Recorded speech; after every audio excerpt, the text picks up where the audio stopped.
great offensive player, but he's got defensive potential. But I'll say this.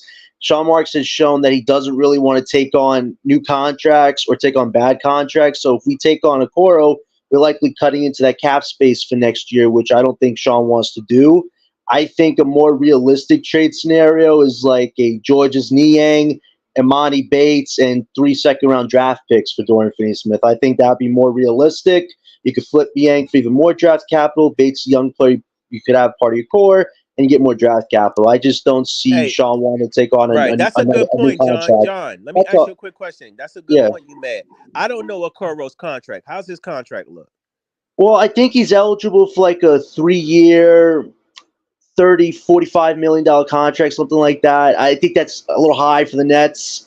I don't think he's worth that type of money. I think the smarter thing for the Nets right now is getting back a expiring contract in Yang. He has 2 years, but you probably won't take that extra option or you trade him.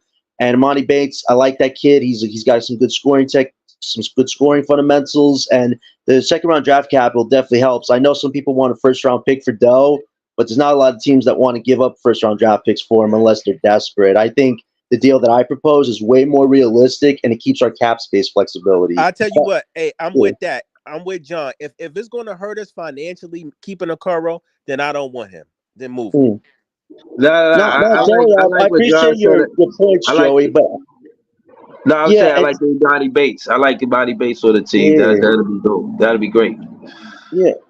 And to Breezy's point, we already have Wilson. If you have Okoro, it's kind of like you already have Wofford. So there's definitely going to be, who's going to be taking one for the team, who's not going to develop. I think the proposal I have, you still let your young guys develop. You get another young player, and you have more draft capital. I think that's the smarter route. But Joey, you made some excellent points, though. I'll give you a shout out for that on Okoro. Yo, shout out to John. Shout out to my guy Oh, Joey jeez. BK. Like, share, comment. Listen, we gonna go to Leaf, man. Leaf 4788. Just give a quick commercial, Leaf, where they can find you, and then you know what I mean. We can get into the Isaac Okoro, or like John said. I like what he said about Imani Bates, but how you feel about the DFS trade, or you seen the other teams in the thumbnail? So it don't necessarily have to be the Cavs, but that's the only one I was hearing. I didn't hear anything else specifically. Well, first and foremost, youtube.com/at Lee4788. Apparently I need a Twitter premium Twitter account to stream my shit to Twitter now. So like, which that's kind of dead because I ain't getting no premium Twitter account. Twitter is the devil, so I ain't getting no Twitter premium Twitter account. But John pretty much read my mind, man. Like that, what we looking for basically is draft capital and expiring contracts. Right. What we got right now, draft capital and expiring contracts. Well, outside of CJ is probably the only long-term deal. Nick Claxton don't really count because he just signed his deal and he's on the same trajectory as a lot of the players on his team. He's 25. Well, he about to be 25 if he ain't already. But at the same time, I get what people are saying about Okoro. I've been watching Cavs games long enough to know that Okoro ain't it. I'll be honest with you. The reason, and you asked, Joey, what's the difference between Okoro and Jalen Wilson? The difference is Okoro came out of the gate as a top pick, number one. Two, he came right on the Cavs, starting immediately, bro, for the last 3 to 4 years consistently, and they just started putting him on the bench because they realized he ain't getting it. That's part of the reason why they want to trade him. 9 times out of 10, when they want to trade somebody, is because they don't want to pay him, bro. Like one and two, they realize they ain't really progressing as a player in the NBA. The one thing about the NBA is about sustainability, bro. Like, trust me. So Armani Bates is one of those players that they didn't really believe in. They kind of kept putting him in the G League and putting him in putting him overseas and shit like that. He's definitely a player of interest. I think that's He was a somebody low risk, high reward type player. Low risk, high reward pick. Yeah, big time. Low risk, high.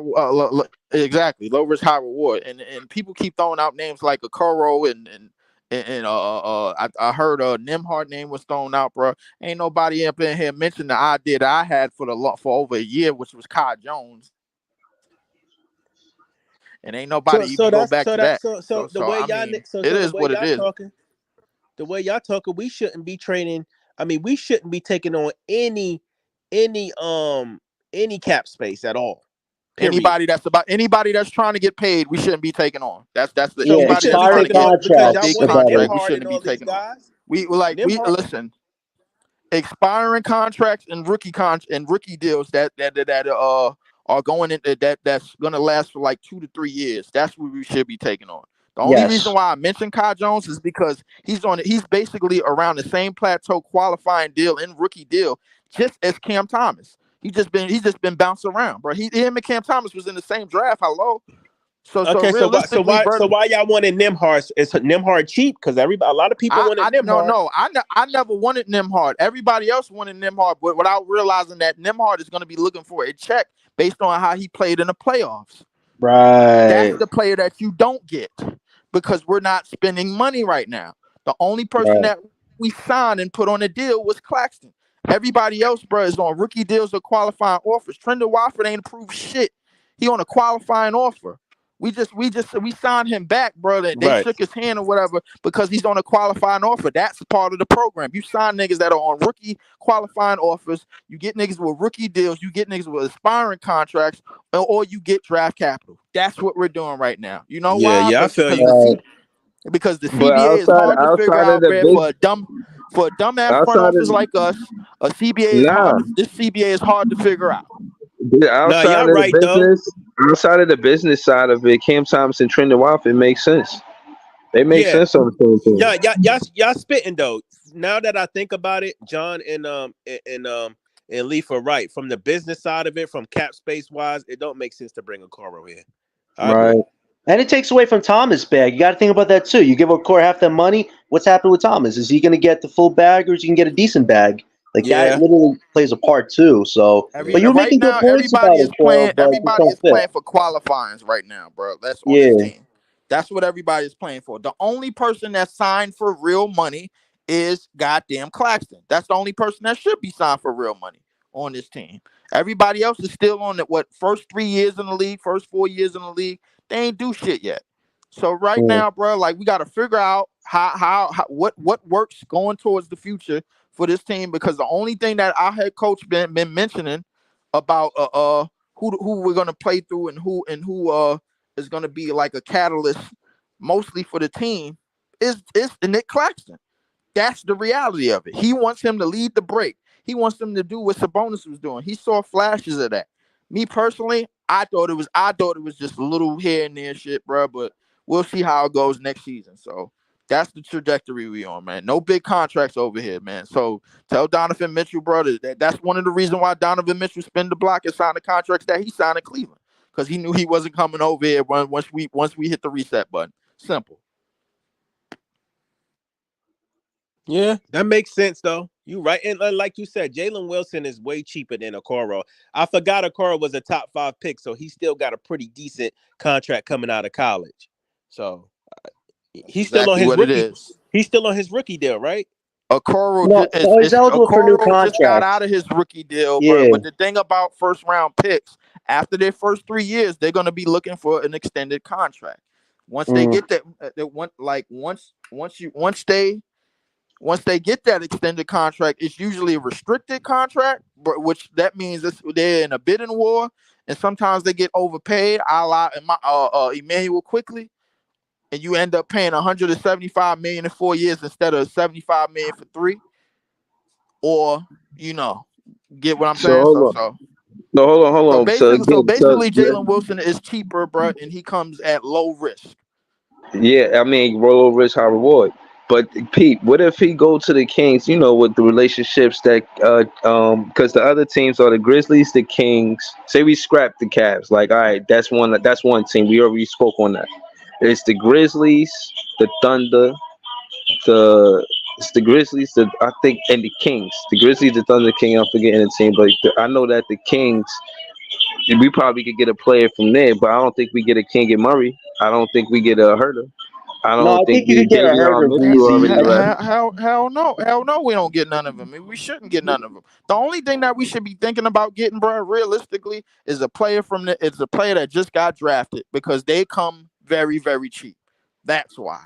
Okay, We here's want to the go. thing though. You We guys going for don't think, young and cheap. That's what we going for yeah, right now. You talk y'all about don't think we got Carter, enough Steve? draft capital though? Unless it's like draft capital like far out. I mean, we got enough. We got the most draft capital in the league, if I'm not mistaken. We Second, could have well, more, I Joey. think We We could have second top a lot most, five. right? more. I think we top OKC five. is probably above, but I think we top 3 right now. But We the like thing top is, five, something like that. the thing is what I think the plan is we're going to start trading the draft capital for players that just got drafted, bro, and see how we could groom them and how we could groom them along with other pieces to come, because the more quality that these 2026 draft picks get, and mind you, we got about 4 or 5, about 4 of them next draft.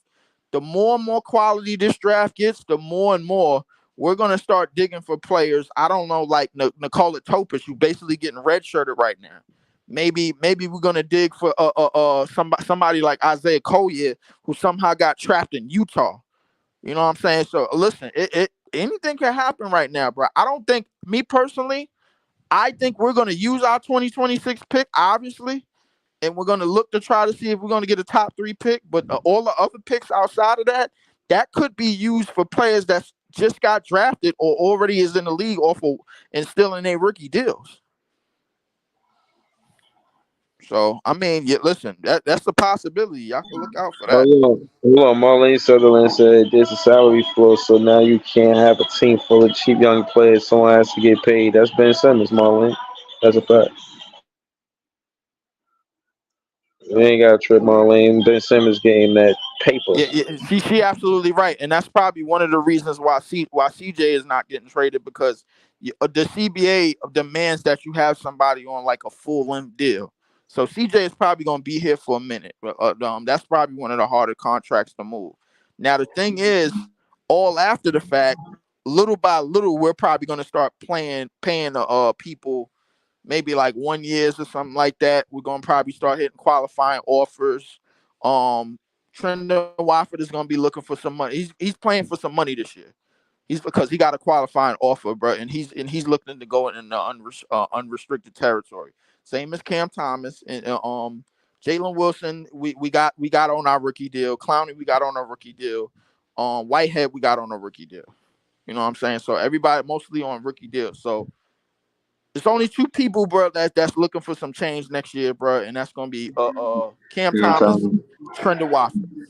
Yeah, That's the hold only on. 2. You did that, which is good. Marlene Sutherland, and again, that's what the front office is supposed to do. They supposed to handle the contracts. And again, to Jay from BK's talking point the other day about the assistant general manager is the actual one do the scouting reports about the draft picks that we may get. Like they want go scout out this or that player and say, all right, this is what we're looking for to help the team.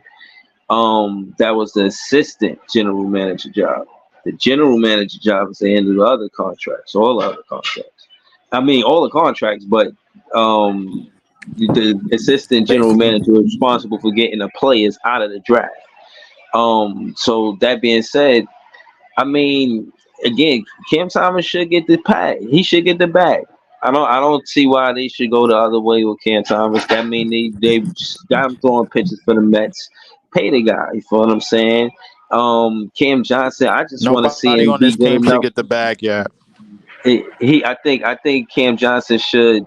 If he could help us beat the Knicks, man, I'll be happy. That's the only thing he could do to So you rectify looking for all of the shit he you put looking us for a through, man. guaranteed 4 wins this year?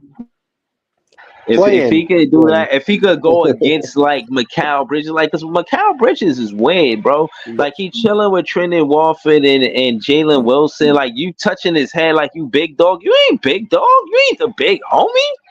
You acting like I ain't feeling Mikal Bridges, man. I don't I like his told you, style, Breezy. He's bro. Hey, like I've And that I'm been not Mets that telling neither, want y'all, you bro. to pay But the Breezy. beer listen, I've been tab, man. I'm telling not y'all about feeling it neither, Mikal, bro. and But I niggas. can't differentiate, bro, from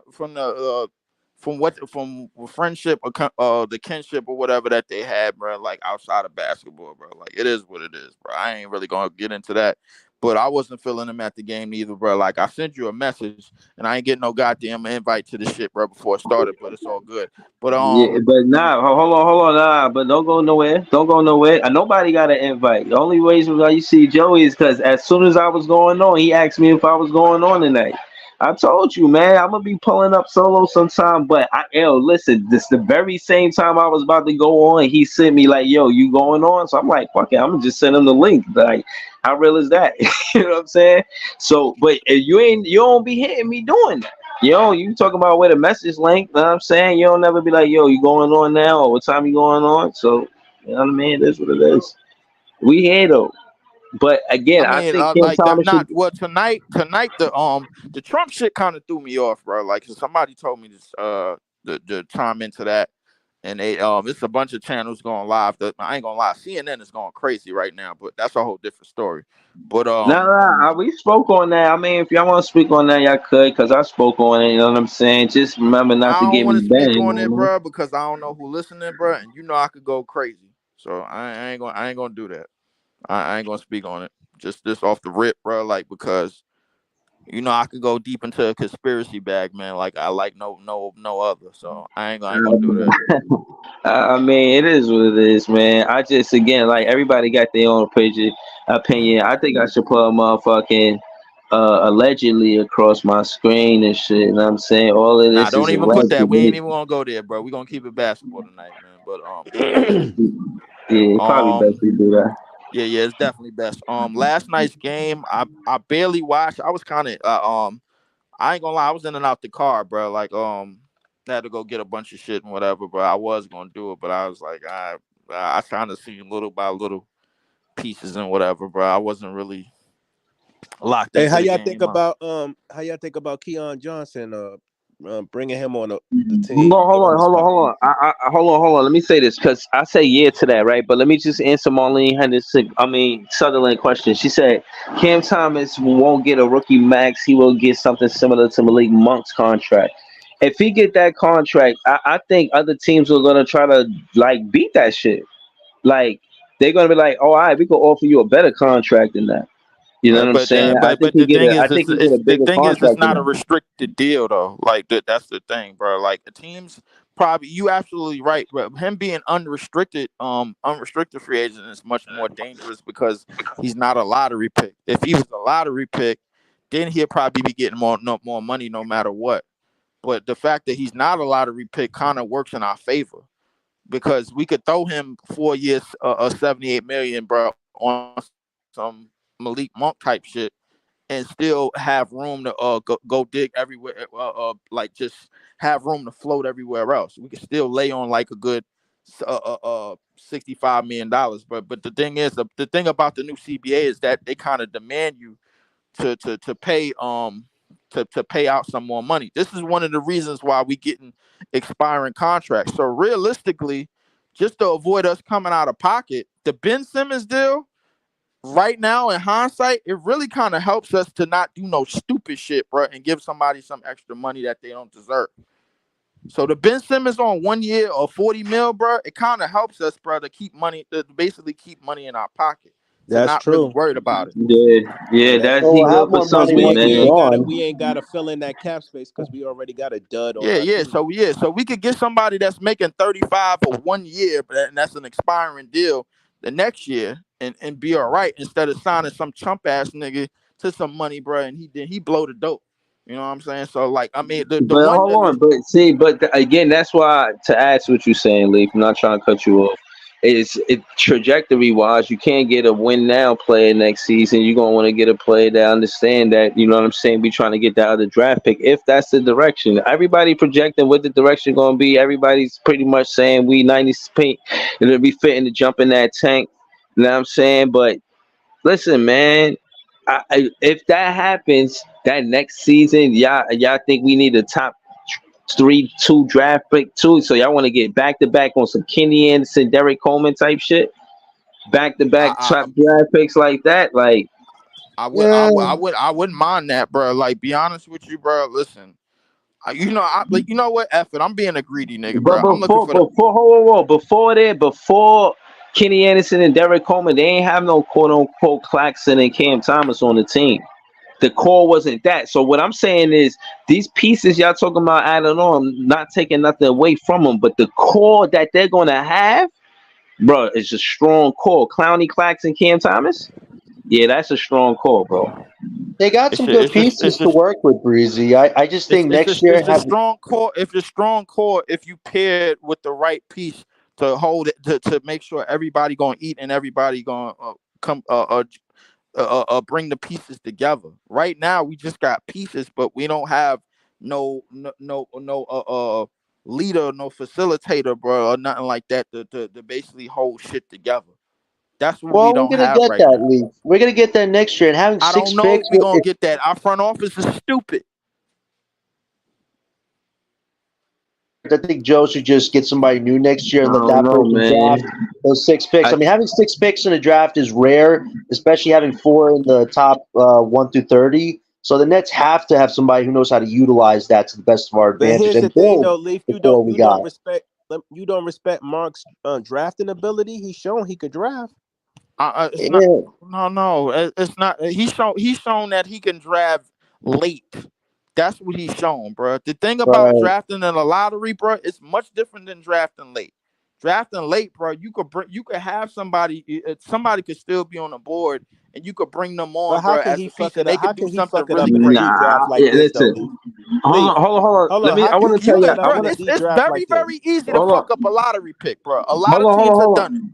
Hold on. But again, to your point, right? Just looking at the facts of it, because he did well in the draft, late in the draft, I'll give him the benefit of the doubt and say he'll get a good draft pick if he in the lottery. Fuck that. That's my thing. Right. But what I'm saying is, that's my thing. Forget the hypotheticals. Based on what he did in the draft, I don't see how you can't give him the benefit of the doubt, Lee. Exactly. But not only that, you got to give him the benefit of the doubt because he's done more with less. And on top of that, it's a deep draft. So how can he fuck it up? I mean, if it's Joey, a deep draft like I say it is, how can he fuck it up? Yeah, but Joey, we're already seeing 3 stars. It's a deep draft, but then y'all say we bomb if it ain't 1 or 2 or 3. But wait, go ahead, John. To Joey though, but look what Sean has done with stars and role players. He's let them dictate the pace of this team's future instead of doing what's best for the team. Like, you don't want that to happen again, where we actually build something organically for the next 3-4 years. Then Sean says, "Oh, hey, I'll take these 6 picks we got, give it to a star who actually doesn't want to be here." We can't do that again. We have to learn from the mistakes. But Sean has shown he's a pattern type guy. He's not really. That was only done one time. He played cleanup. Hold on. Go ahead, Joey. But he played cleanup. Now. Y'all act like Sean Marks did this shit like 2 and 3 times, traded all of our core for star players and draft picks. No, it was done one time, bro. It was done one time, and it was done because Kyrie and KD decided to come here, and once they came here, it was done one time too many, bro, and it led to a pattern. He sold out the culture, though, Joey. How can you fix that? We haven't had a culture for 5 years now. It's been that. We had a culture when Kenny Atkinson was here before the stars came. We didn't have a culture. And they said fire Kenny Atkinson because Jordan wanted to start. That's what he's talking about. What I'm saying is, this is the cleanup theory. Again, Josiah said, yo, you made a mess. I need you to clean up that mess. Sean Moss cleaned up the mess. The draft picks he lost, he got back. Listen, the draft picks he lost, he got back. That's the cleanup. And the problem with the fans was, you gave up our future for Harden. The same future we would say. Hold on, let me finish. The same future that we said we gave up for Harden, we got some of that back. Now, again, I'm not saying I'm who raised Sean Marks, but I'm not playing devil's advocate. I'm just a Nets fan advocate. I'm just saying that to say I'm not taking his side, but these are the facts. What we didn't get we didn't get Tyree Eason at the 17th pick, or what was he? And then there's another pick, the 3rd pick, the Houston got. Who they got with that 3rd pick? They got please let me go after this. They got Reed Shepherd, who just went off, bro, against the Lakers, bro, and he might be the best shooter on that Houston Rockets roster already. Right. All right. Listen, now all I'm saying is these are the facts outside of our opinion. So yeah, we might be mad that we missed on a Reed Shepherd, respectfully, or even a Tyree Eason. respectfully. But at the end of the day, to look at it for what it is now, what our roster look like now, and having not having. Hold on, let me finish. Can I finish? Can I, bro? Can I Nah, finish? Can I no, please he's finish? talking. No, Breeze. He's talking Please, in the brother. Please, background. brother. Please, brother. Please. He's talking. He's talking to somebody in the background. Mute him real quick. Oh, My all right. bad, So my bad. I just was talking mute to up. Just Brandon. mute up, bro.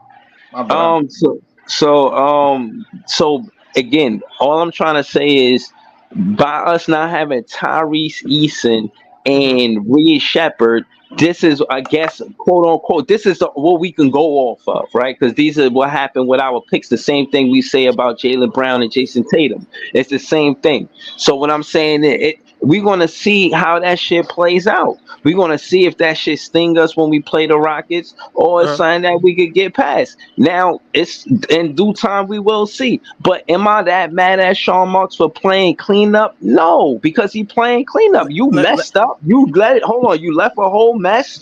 Yeah, we mad that you did all that for God Harden damn. because he wasn't worth it, and he wasn't worth it. Respectfully. So that being said, yeah, I like the direction that he did when he played cleanup. But again, I don't want to be long winded. Go ahead. I think Joey's finna say yeah. something. Let me cook real quick. So first of all, we got to stop capping like this was all Sean Marks and none of Joe Tsai, because Sean Marks has to go to Joe Tsai to get these fucking trades signed off on. Y'all do understand that. Secondly, there was a report, you can look this up, that fucking Harden spoke to Tsai directly to get him out of Houston. Tsai fucking called Marks and told him to do the deal. So I say that to say this: stop saving Tsai. And I don't even like Marks, but to put all of this on him is fucking diabolical, bro. It wasn't like he's doing none of this without fucking Joe Tsai telling him to do it. Joe Tsai is the owner of the Brooklyn Nets. Nothing fucking moves in and out without his approval. Period. Y'all niggas acting like he's just some dumb Asian dude that just Sean Mars go to and tell him what he gonna do. It don't work like that. You can look it up. Joe Tsai and fucking Harden talked on the phone with Katie, and they wanted him, and he asked Tsai to get him out of fucking Houston directly. So how we putting all of this on fucking Sean Marks? If your boys come to you and tell you, hey, do this, make this happen, what you gonna do? You gonna do the fucking deal, right? Am I bugging? Nah, you're not. Now, You're if y'all not. niggas think I'm capping, you can look all this shit up. You can Google is free, I promise you. And I'm not saying that Hey, the But report is out there, bro. real quick, Let Joe. hey, Ethan hey, chime hey, in. He hey, hasn't chimed in yet. Hold Joey, on, hold on, Let hold Joey, Ethan on, chime in. hold on, hold on, Joe, you said a lot of hold good on, Lee. stuff, man. But I would have told Joe Side personally, kiss my ass, my nigga. Speak your truth, I ain't Easy. signing them niggas nowhere. Go ahead, fire me, nigga. Hold You on, find hold on, somebody else to be your fucking puppet. I'm hold on. trading that nigga Kevin Durant to the deepest, darkest shit I could find. Yo, dog, Fuck that. I swear to fucking Jesus Christ on the Holy Ghost, I feel like we be beating a dead horse, make that nigga come back alive and then beat it down again. Jesus Christ, we gonna have to powwow to come with some different topics. Cause I swear like we've been through this like 20 times already, bro.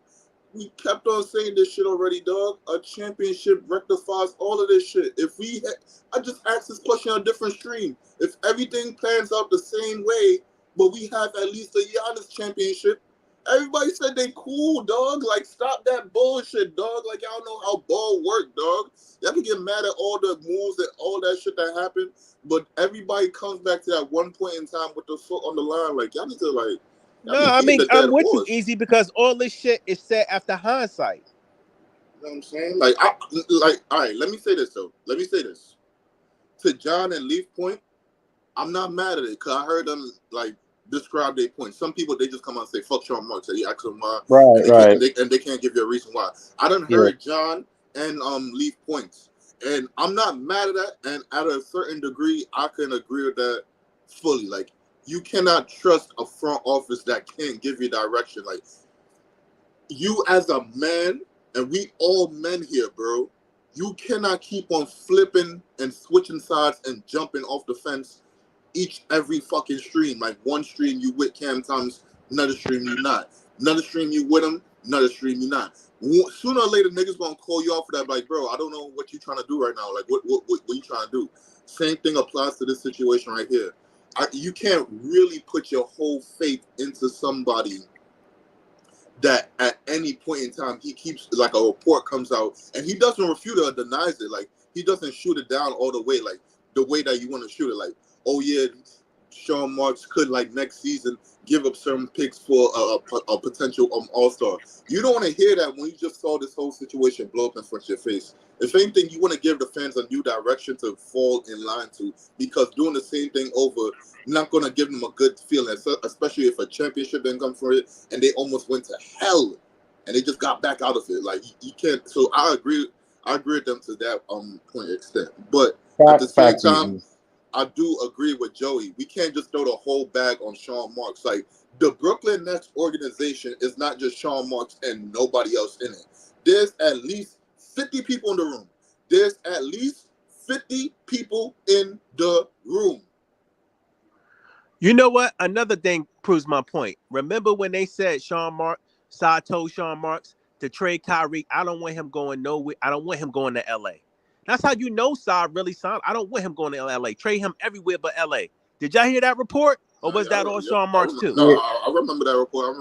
Yeah, I remember. And the Lakers had a better package for us to do a trade, and we didn't take it because but here's Joe Tsai didn't want that to happen. Because he like, yo, you fucked up my team, my whole investment, so I'm not going to help you out if you didn't help me out. Notice how everybody on the Brooklyn Nets went everywhere they wanted to go but Kyrie.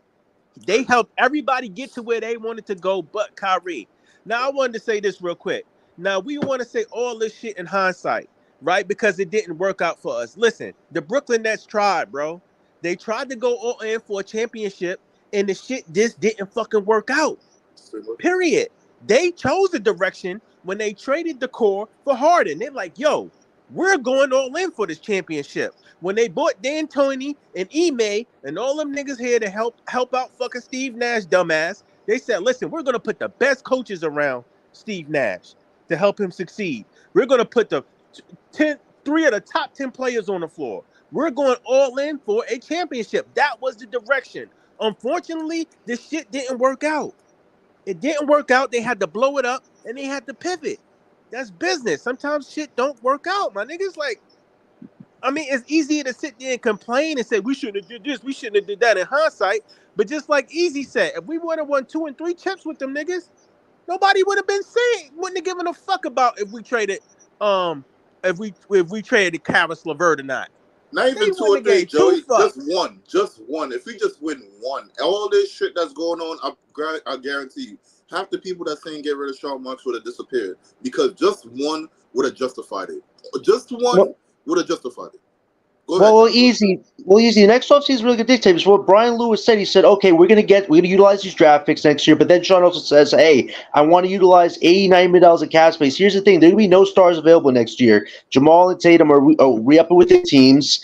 The only guy available could be Brandon Ingram, but he wants $200 million, and that is just crazy. We are not going to give that type of money out. Best thing is probably sign some veteran role players, build around the young core you got. And if you get a Cooper or Race, I definitely think the Nets could be a better team next year, but it has to be something like that, not just throw all your cap space into somebody that doesn't want to be on this team long term. That'd be a failure of using that money. Yeah, but John, let me ask you this: Where that's going to be the eye test for me with Sean Marks. Where are you getting this though? That they're going to do that because the direction that we're getting is that we're rebuilding.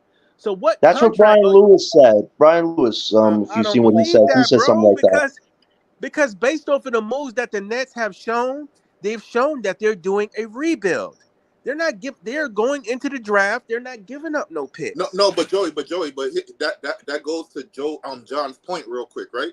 So what you seeing from your eyes telling you rebuild, but what John is saying, he's getting reports, and this guy that's in our GMC is not making it clear cut that he's not going in that direction. I said this from last season, bro. Like, yo, the man not telling us what direction he's trying to go in. Bro, now, but Easy, has Marks ever done that though? The Nets have always been tight-lipped about what they're going to do.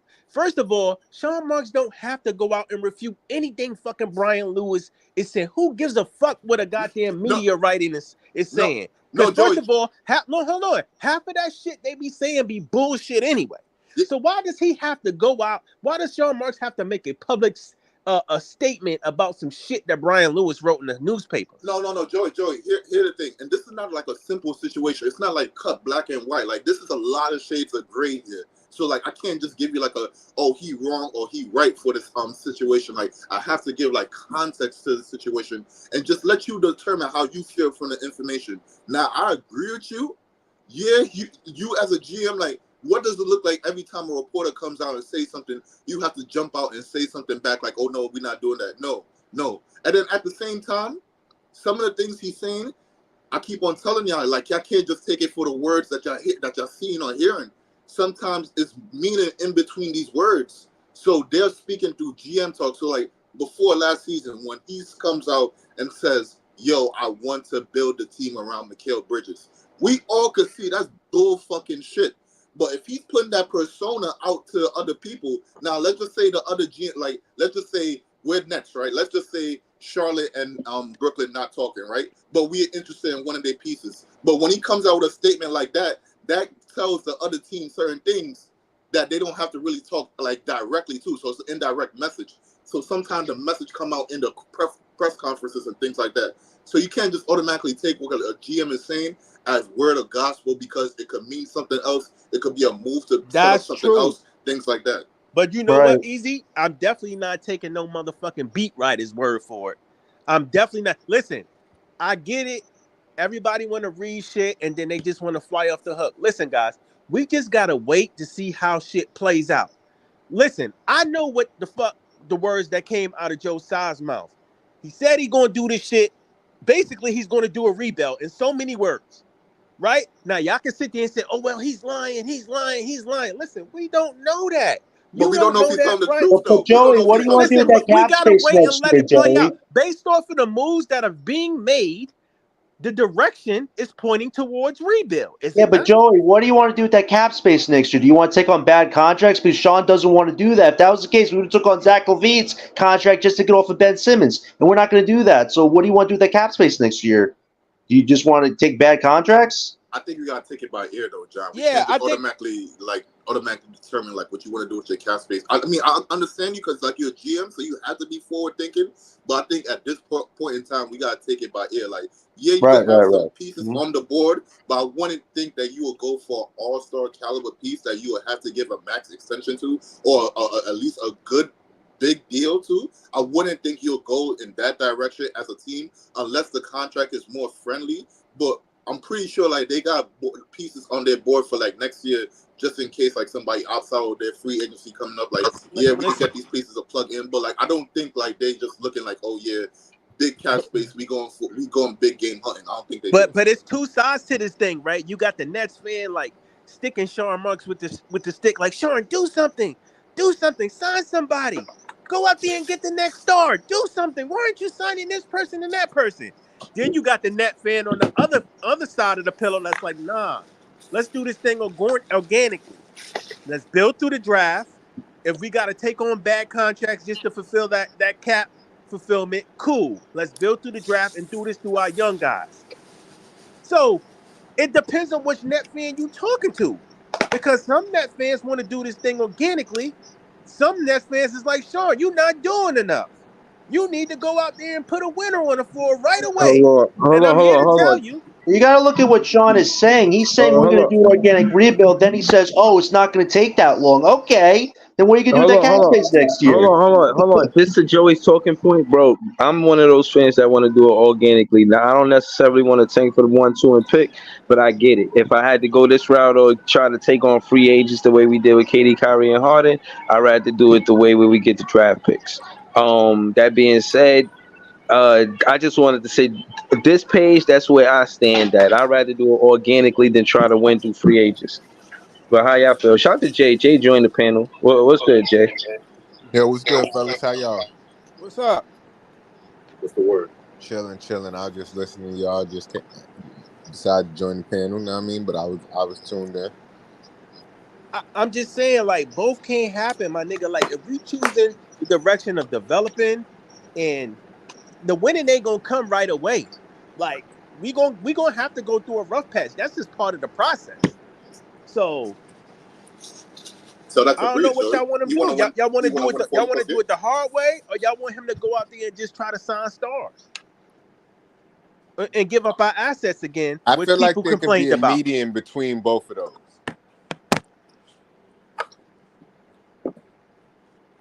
I feel like we do great. Sean Moss been doing good with the late first round picks. Even if we don't get the top 5 pick, I think we can still build around the talent we got with another young.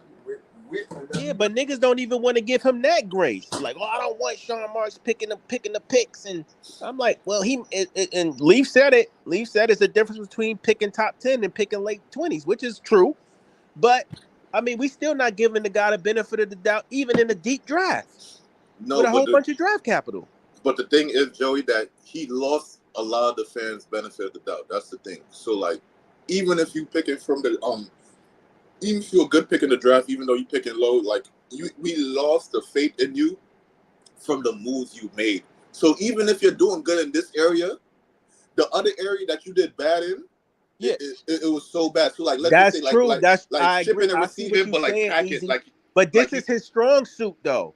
Listen, his strong suit is not doing deals. His strong suit is not winning trades. I mean, this is probably the Nick trade is I probably don't the know what first a record. strong suit is. no, but His Joe, strong suit is drafting. We all say that. Can we not agree on that? And no, it but ain't that Joe, strong. Yeah, we agree. wait, His wait, wait, strong We wait, wait, agree. suit wait, is the wait, wait, expensive wait, suits he be wearing. wait, hold on, because this is where I have to agree to leave point, because now you're drafting high, and the place that you're drafting at, that player that you drafted, it's not like little pickups that was nice, like Cam Thomas, nice pickup, Noah Clowney, nice pickup, Derek Whitehead dropping to you, nice pickup. Those are nice pickups. The guy that you got to draft for now, for all intents and purposes, that's the guy that you might be building around.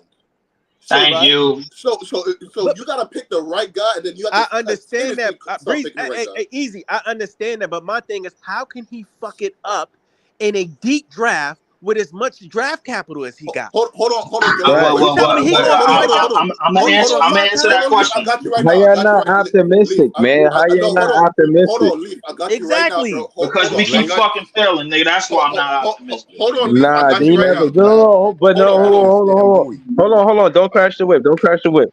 Shout out to Easy. Listen, all I'm saying is, again, he never had this opportunity. The highest draft pick he ever had was what, 21-19 or some shit like that. No, let me ask a question. Let me ask a quick question. So, Quick right. question. Atlanta had the number 1 pick. They ain't have the number 1 pick in a long ass time. I can't even remember how long. They get a number 1 pick, right? Everybody comes to a consensus like 2 months before the draft. Like if a team gonna get the number 1 pick, you're gonna pick Alex Sarr. Then they get the number 1 pick. Like a week after they get the number 1 pick, you hear a name Zachary Ricochet start popping out. You like, who the fuck is this guy? This guy played with Wemby. He's a good player, all type of shit like that. But before that moment, everybody said, oh, we think Alex Sarr going to be number 1. Now, what happened if I tell you, like 2 years' time, Alex Sarr is damn near looking like close to an all-star caliber guy, but then Zachary Ricochet looks horrible. That means you fucked it up because Alex Sarr was right in front of you and you didn't take him for Hold some on. Let me reason. rebuttal that. Everything you're saying is what if. We don't But know how it's going to pan out. Listen, at one time, I remember the Knicks getting laughed at for drafting Kristaps Porzingis. Got laughed at. that's right. Who the fuck is this guy? Blah blah blah. KP panned out to be a very, very great player, not great player, very good player in the NBA, right? Right. So, and No, then on top of that, we don't know how these guys going to pan out. Who's to say the guy that Atlanta picked pans out to be better than everybody who thought was going number 1? No, Joey. I'm not saying it's going. He didn't pan out with the Knicks, by the way. I'm just saying. Joey. Who? He's talking about KP. He's talking about KP. Come on. But no. All right. Hold on. Let me get Man, that. Hold Melo on, got his place with Leaf. That was a very difficult situation, right? I don't want to, but I'm saying though, like Joey, I'm not saying like this situation. Is I don't give two shits about that, man. That nigga Hold on, ain't pan out with the Knicks. Leaf. Hold on, bro. I'm not, Joey, real quick, I'm not saying this situation is just one-sided. It could go one way. I'm saying it could flip any type of way. Yes, it could flip the same way you're saying. Ricochet could be better than everybody in this fucking draft, and everybody below him could just upchuck and trash. But it could work any type of way. But I'm saying, if it does work out the way in my scenario, right, you had Alex Saw right there, but then you pivoted and went to Ricochet. Now, if Alex Saw becomes something and you decide to pivot to Ricochet, you fucked yourself up. Well, we just got to wait to see how it pan out, man, because everybody that's supposed to be highly regarded that come in the league don't always pan out. And some of the guys that we sleep on become monsters. So you don't know, bro. You just got to wait to see how this shit play out. Maybe Atlanta saw something in him that we didn't. We don't know. I don't know. I'm not a scout. I don't know, bro. I don't know what they thinking process was when they picked that young man. Hold on. We got Jay and Big Ox on the panel. We ain't hear from them yet. And I want to say that I like the Kenny Anderson and DC back to back. If they trying to do something like that, we ain't gonna miss, bro, because that shit was good basketball. But Big Ox, I know you was talking hella shit about Cam Thomas, man.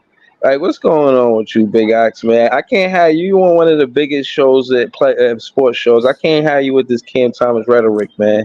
Like, I what's just happening? don't like that nigga as a franchise player. Yeah, that's all. Like, that's all, bro. Bro's a bucket, but as a franchise player, I fucking hate it. Like, I like Cam Thomas and the Malik Monk 6-man type role. Hey, let me ask you this, Big Ox. Who better Malik Monk or Cam Thomas? Come on, bro. Come on. Yeah, that's to me. That's not even a conversation, dog. Like yo, Cam can't tie Malik practice kicks, dog. So hold on. Why Malik Monk last time I never heard of? Because your best players don't always gotta be the starters, though. You know what I'm saying? Like, bro, what? So you talking like Malik Monk? That's easy. That's just coaching 101. That's coaching 101. That's coaching 101. I can't. Is Malik Monk Ginobili? I can't. Look. I can't. If you don't understand that right now, bro, I can't teach you. That's coaching 101. 101. Not even 101 preschool, dog. Well, so you saying he Ginobili type? He on Ginobili type of time? That's what you saying? Bro, what? Bro, Breeze, what is going on right now? He's saying Malik Monk Ginobili type of time. I didn't hear. I didn't hear what you said though, Breezy. But no. That's not what I'm saying. That's not what I'm saying. I would never put Malik Monk. Not yet. I would not put Malik Monk in a Manu Ginobili conversation. That's not what I was trying to say. What about Lou Will? What I'm trying to say is, no, not even. He's more so. You know what, Joey? He's more so in the Lou Will trajectory than Manu. Like Manu could have been a superstar in my mind. But what I'm trying to say is, like, bro, that's just, to me, that's just basic. That's one-on-one coaching, bro. Your best five isn't always your starting five. Malik Monk is undoubtedly better than Kevin Huerter. But that's irrelevant. Like, what I'm saying is Cam Thomas is a baller, bro. Like, I'm not trying to disrespect Cam. I just don't think that he's. I don't think. But why do you think Cam gonna get a $200 million contract? Is it safe to say that Cam can possibly get a contract similar to Malik Monk's? Do you think that's feasible? Hell yeah, Malik's underpaid. I don't think nobody in here think Cam gonna get a $200 million contract. I was last week. No, Joey, was you not here last week when these niggas was up here talking about he needs the max and super max and all that shit? Nah, I wasn't. You missed that. Okay. Oh, you missed that. Like, bro, that was up here talking about he needed the max contract and all that. And that's all I'm saying. Like, Cam Thomas ain't nobody's franchise player, and that's with all due respect to him as the bucket getter that he is. But bro, he's just not a friend. I don't think he should be your franchise player. Now, if Josiah and the other dude, y'all owner, Sean Marks, if y'all think that, that's cool. You know what I'm saying? But that's no good for y'all. That's why I left that comment earlier.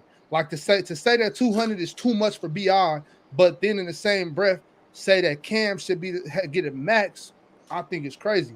It's crazy. It's I don't crazy. think But either of them are worth Listen, it. hold on. I Let me. wanted to ask y'all though, is DFS, did he get traded or something? You got to What happened? rebuttal that. Nah. Nah, he ain't This getting in traded. talks. Hold on. Let me stand on my square about this Cam Thomas thing, man. Listen, again, far as franchise players, he's going to be that for this season. Now, the way they talking, we supposed to tank to get the 1 and 2 pick 2 seasons back to back. That's what I'm hearing. Now, I'm saying that to say, yeah, until then, I think he's the franchise player. I think he's going to be the face there. He threw out a pitch. You know what I'm saying? Is Malik Monk throwing out pitches Oh for my the team playing God. baseball? Like, you know what I'm saying? Is he throwing out pitches? Nah, No, Malik no, Monk We not Breezy. don't But doing have do a that you type do of you baseball. We thing. think don't have a baseball Breezy? team. Let me ask you a This is question, real nasty shit. work. Breezy, hey We Breeze. got the Sacramento River Cats, nigga. We got the A's AA team, nigga. We don't got Oh like And nigga. he Hey, ain't Come even hey, on, throwing man. out the pitch hey, there. hey, Breeze. Let me ask you a question on some Nigga, real shit, you Breeze. Breezy, how much you think Yeah. Cam Thomas should get paid? How much is a fair contract for Cam Thomas on some real shit, on some real piece shit? I can't. I'll be honest. I can't base it on last season. I would never say off of last season he deserved a max contract. But this season, I think you know what I mean. He gets He get 100 something where he get multiple years and 100 plus. 100 plus. If it's 100 plus, then that's a 5-6 year deal. You know what I'm saying? Like you can't Nah, it's a 4-year deal. It's gonna be a 4-year deal. okay, 4-year deal, then that's 80 max. Nigga, that's like 65. Nah, you You Hey, tripping. can't Ox, you it's a can't question. you can't give Cam Thomas more than 25 mil. No, yo, Ox, hold on. So Breeze, Cam Thomas gets let, more than Cam Johnson. hold on, real quick, Jay. So That's look, a fact. Yeah, true shit. so how about if you give Cam Thomas a Jordan Poole contract, 4 years, 120 mil, 30 a year? That's Yeah, I'll be cool with that. I'll You be be cool cool with with that. that, but niggas is mad at Jordan Poole for that. So, all right, okay, They didn't vote. They the same nigga. Jordan okay. Poole and Cam Thomas is the same nigga. Hell no. Hey, Big Ox, they got Jay said currently constructed. Which team starts 5 guys that the 6 man is better than? Oh my fucking Well, God. I know we do. I know the Kings do. I think Nas might be better than Jaden McDaniels. Okay, I give you that. 6 man Um, over yeah. Wait. Does Russ don't start? Huh? Russ don't start. Who starts for the Clippers? Because I know Norman Powell in that Nah, 6 Russ come man. off the bench, I think. It was Yeah. Terrence Mann and James Harden. Okay, yeah. Norman Powell's better than Terrence Mann. No, Tyler Hero starts, right? Well, he started now, but it depends. Yeah. Yeah, he did come off the bench. I don't know, but that's. I mean, I can. There's at least 7 examples, which 7 out of 30 is enough to say. Typically, Ben yeah. Mather If you is got, better than them hard. Ben Mather is better than them hard. I can agree with that. My thing is this. That's not something that's just a rule of thumb. Like you don't always just choose 5 guys and like, okay, this one's coming off the bench. Like, nah, like if your best 5 players happen to be one of them point guard, one a shooting guard, one is a 3, one a 4, one a 5, then go ahead and start them. Like, I'm not saying that you just don't do that, but what I'm saying is like you don't always have to. The way I look at coaching, and mind you, obviously I've never coached an NBA team. You know what I'm saying? I coach youth basketball. I coach from 8 to 18. You know what I'm saying? And I always try to keep a balanced 5 out there. So I like to find a small forward or a power forward that's the better one and bring them off the bench and bring that firepower off the bench. You know what I'm saying? Like spark plugs. There's always those spark plug players. Like y'all remember Nate Robinson? Yeah. Right, like his last years with the Knicks, Right. or when he first got to the Celtics. It's like, yo, you need that spark plug off the bench. Lou Will should have. He was one of the better 5 players on pretty much every team he ever played for. You know what I'm Yeah, saying? but we had that conversation the other day, and we were saying that that might. I feel you. That might be Malik Monk ceiling, but that ain't Cam Thomas ceiling. The numbers is different, man. And you look at the numbers statistically, Big Ox, bro. Lou Will, he put up numbers, bro, but I think Cam Thomas got a higher ceiling, honestly. Higher ceiling than who? Lou Will. That Lou All right, Williams. Brizzy. All right, Brizzy. I got. All right, bro. All right, bro. Bro, Brizzy, come on, bro. Yeah, This is what I'm dealing Brizzy, with. Yo, come on, this is Brizzy. what Brizzy, I'm don't dealing do with. that, bro. Come on, man. This is what I'm dealing with. Alex. This is what's going on. Nah, none of them niggas was the youngest niggas in the league to score 40. None of them niggas was setting records and shit. LeBron But didn't y'all score niggas don't 40 in even his mean what first y'all year. Is he saying better right than now. It's no LeBron, bro? possible way Is you he can really better than mean that. LeBron, bro? That's just like, bro, the game of basketball can't just be determined by numbers alone, bro. LeBron didn't do that. KD didn't do that. AI didn't do that. Exactly. T-Mac That's didn't what do we that. trying to Kobe tell you, didn't do that. that this Wait. kid is special, man. No, but with y'all logic, I could make a That's all case cool, now Jay. that these This niggas kid is special, are man. not better than Wait. Cam Let me ask you Thomas. this question. Forget the numbers. You ever seen somebody come down the court and make shots the way this nigga makes shots from them weird angles, and he always get his shoulders straight to fucking hit that shot from a weird ass angle? I ain't never seen nobody shoot like that before. That's because he's a that's because he's a bucket. That's because he's a bucket. He is a certified bucket getter. That's what he is.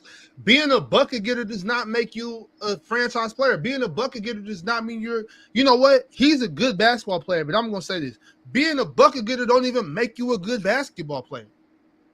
You only get minutes sometimes for your bucket. I'm not saying that y'all wrong when you say that. I'm just saying when you watch Cam Thomas, you see some shit you ain't never seen before. And I feel like this That year is true. when he actually gets to like get in his bag and do his shit, niggas gonna see something. When I see Cam Thomas, I see some shit I wish I'd never seen before. Damn, bro. That's So, big. hey, so Like nigga, that nigga is a certified chucker, which I'm not mad at. I'm not mad at it. Like, but I'm saying you don't think the nigga different though, Ox, based off of some of the shots and shit and some of the shit he be doing. Nah, On he's definitely a tough shot maker. He's definitely a tough shot maker. He is definitely 100%. He one of them cats that try shit that most people wouldn't even try. Facts. That's a fact. Turn around fucking jumpers. You didn't even look at the basket. Niggas not trying that, boy. But that nigga is a bucket with efficiency too. It's not like he just be throwing them shits up. No, but Jay, look at his play style.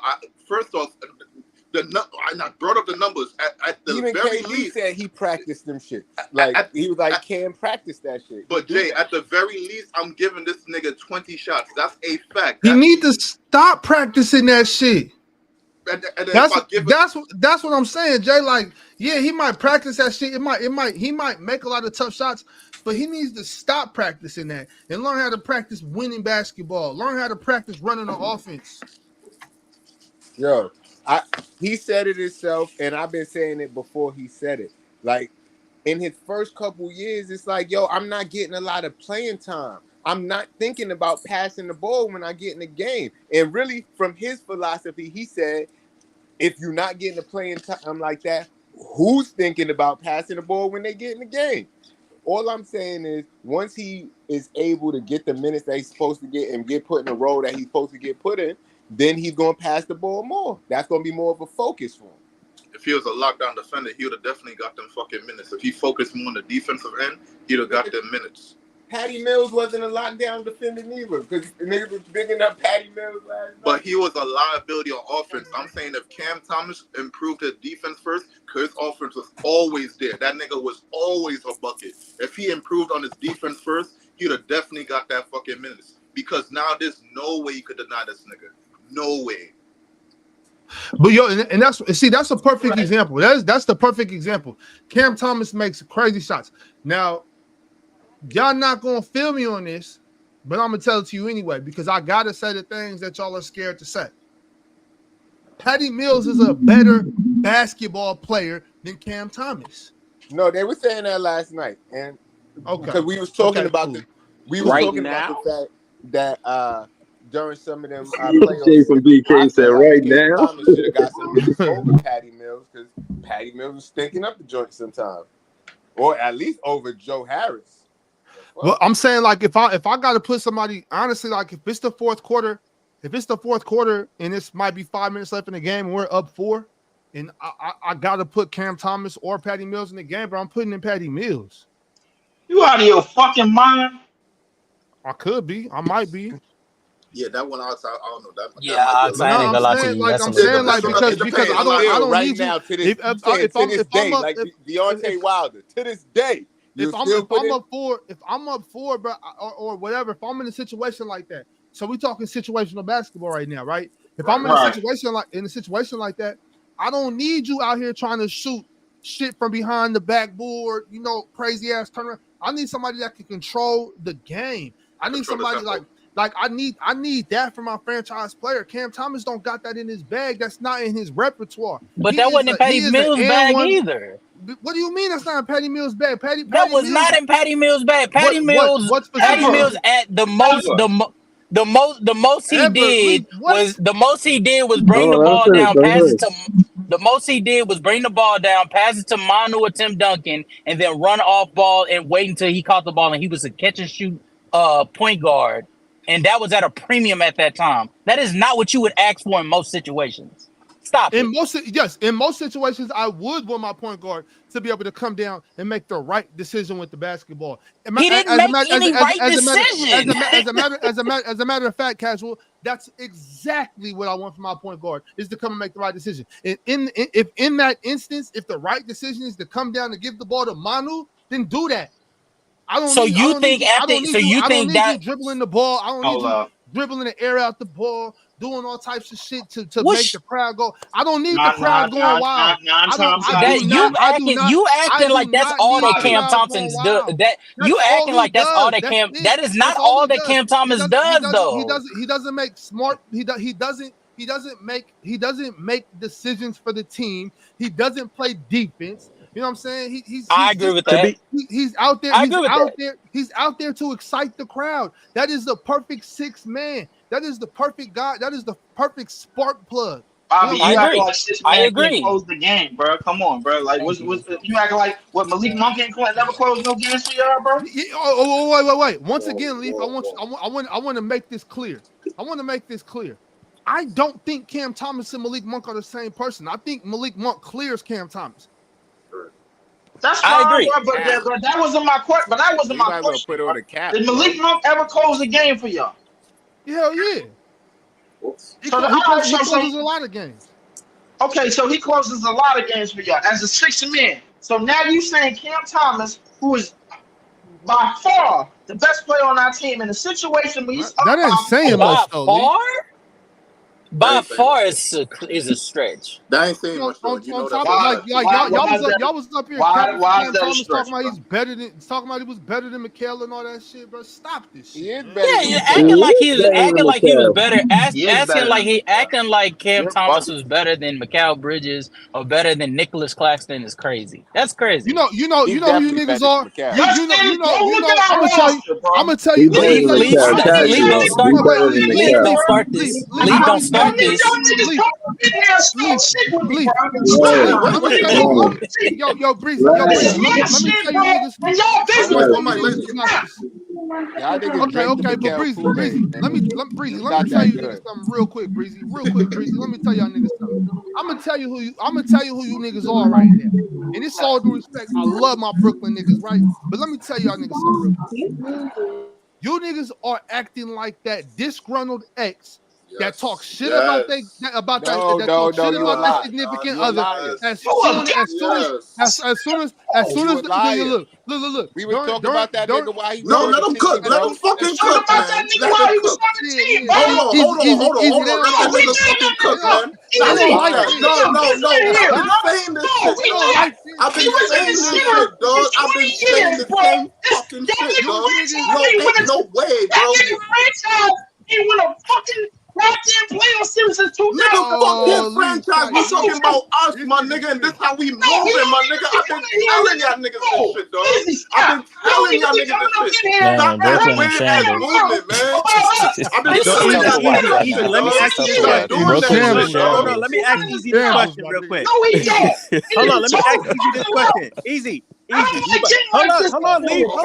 I got you. I got you. Let me ask Easy this question. On some real humble shit. Was we not cooking Mikal Bridges when he was on this team? No, y'all was, but then there was some people that was on the fence. But like, bro, this nigga been put in a bad situation. I've been saying that for the longest. So Ride with I'm the. just trying to understand how we acting like an X, a scoring X when we was cooking the nigga when he was here. Because There was no. some, there was some people that are Well, showing him How we love, acting and then like the a minute he score got X, my traded, nigga, they like we said, was in a "Look, good he wasn't." situation wait. while he was Hold here. on, hold He on, Wait, hold wait. wasn't. I got you. on. There was There's a difference between cooking him and holding him accountable. You always want a significant other that's gonna hold you accountable. But then as soon as y'all break up, it goes from holding them accountable to trying to cook them and talk about all We the was cooking him while he was personal shit. here. Now, Leaf. That's what I'm talking about. That's what I'm talking about. You know that girlfriend that get to talk about, man. Don't That one try to time, make no bullshit analogy. Get to the fucking point, damn it.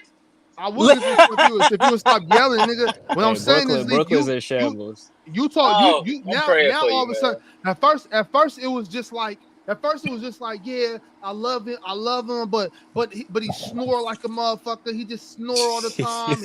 You know what I'm saying? That nigga feet stink. But then after y'all break up, man, that nigga had Know shit what, stains in his drawers. He don't got no money. He a broke ass bum ass nigga. Bobby? You All that really type of starting to shit. piss me That's off, what bro. Like I I ain't don't gonna give a lie. fuck, nigga. I'm telling the truth. No, The you truth not. hurts, You talking nigga. some bullshit, bro, from Bro, afar. leave, And this is why even we handle business. No, I don't want to handle it. No, I'm leave, talking now. even No, no, he leave. talking some bullshit from afar. You even That got on nigga my show and admitted that he was put in a bad situation. He was not maximized. Well, his skill set was not listen. going to be maximized, not having a playmaker on the Nets. And even when Ben Simmons wasn't there, even when he was on the roster, he didn't play enough games to be able to be the playmaker for Mikal Bridges to be maximized. So you even admitted that on Cass, my show. come That's on, not son. even Cass, that's not even the point. The point is he trying to make it, bro, like we was disgruntled, bro, like when he left, and like we wasn't disgruntled while he was here. We I won was happy 32 when he left. games Oh Yeah. last no, year.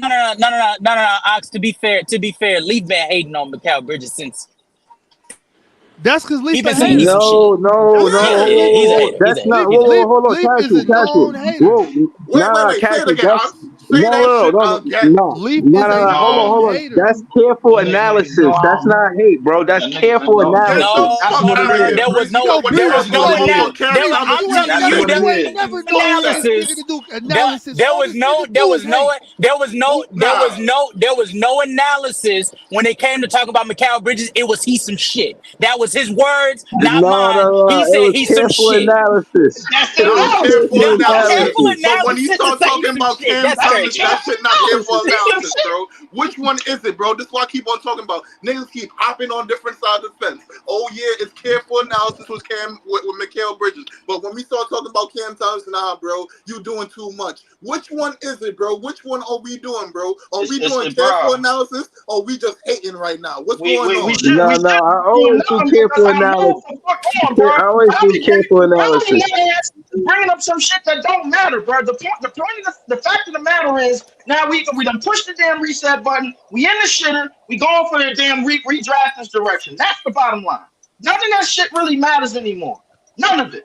Not a damn thing, bro. I don't give a shit what McHale do from here on out. Respectfully. All that matters is, bro, we going in a different direction. We going in a different path. That includes draft capital. That's what it is. It's just that simple. I Nothing mean, else. Ox and Casual, y'all act like y'all never had a player on y'all team that y'all didn't like. I mean, you hating on him.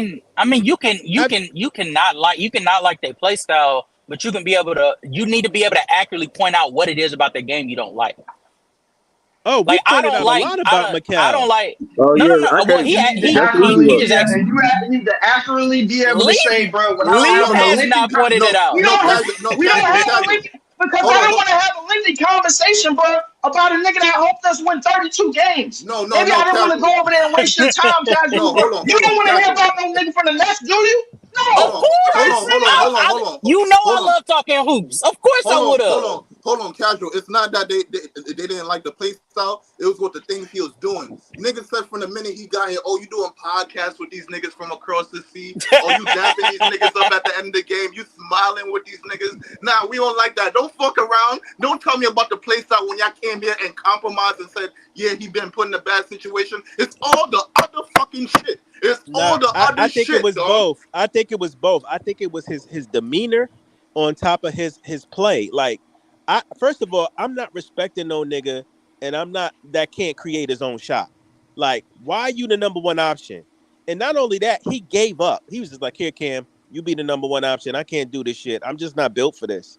He's just too much of a fucking. right after we was I have deep in the shitter. and to be fair, I don't have a problem with like because I felt like Mikal Bridges, like I want to say after like 10 games, he sort of was just tired of being a number one option. He was tired of the defensive attention. He sort of just wanted to go back to what he used to be. He wanted to go hide in the fucking corner. Exactly. Yeah. So I have no problem.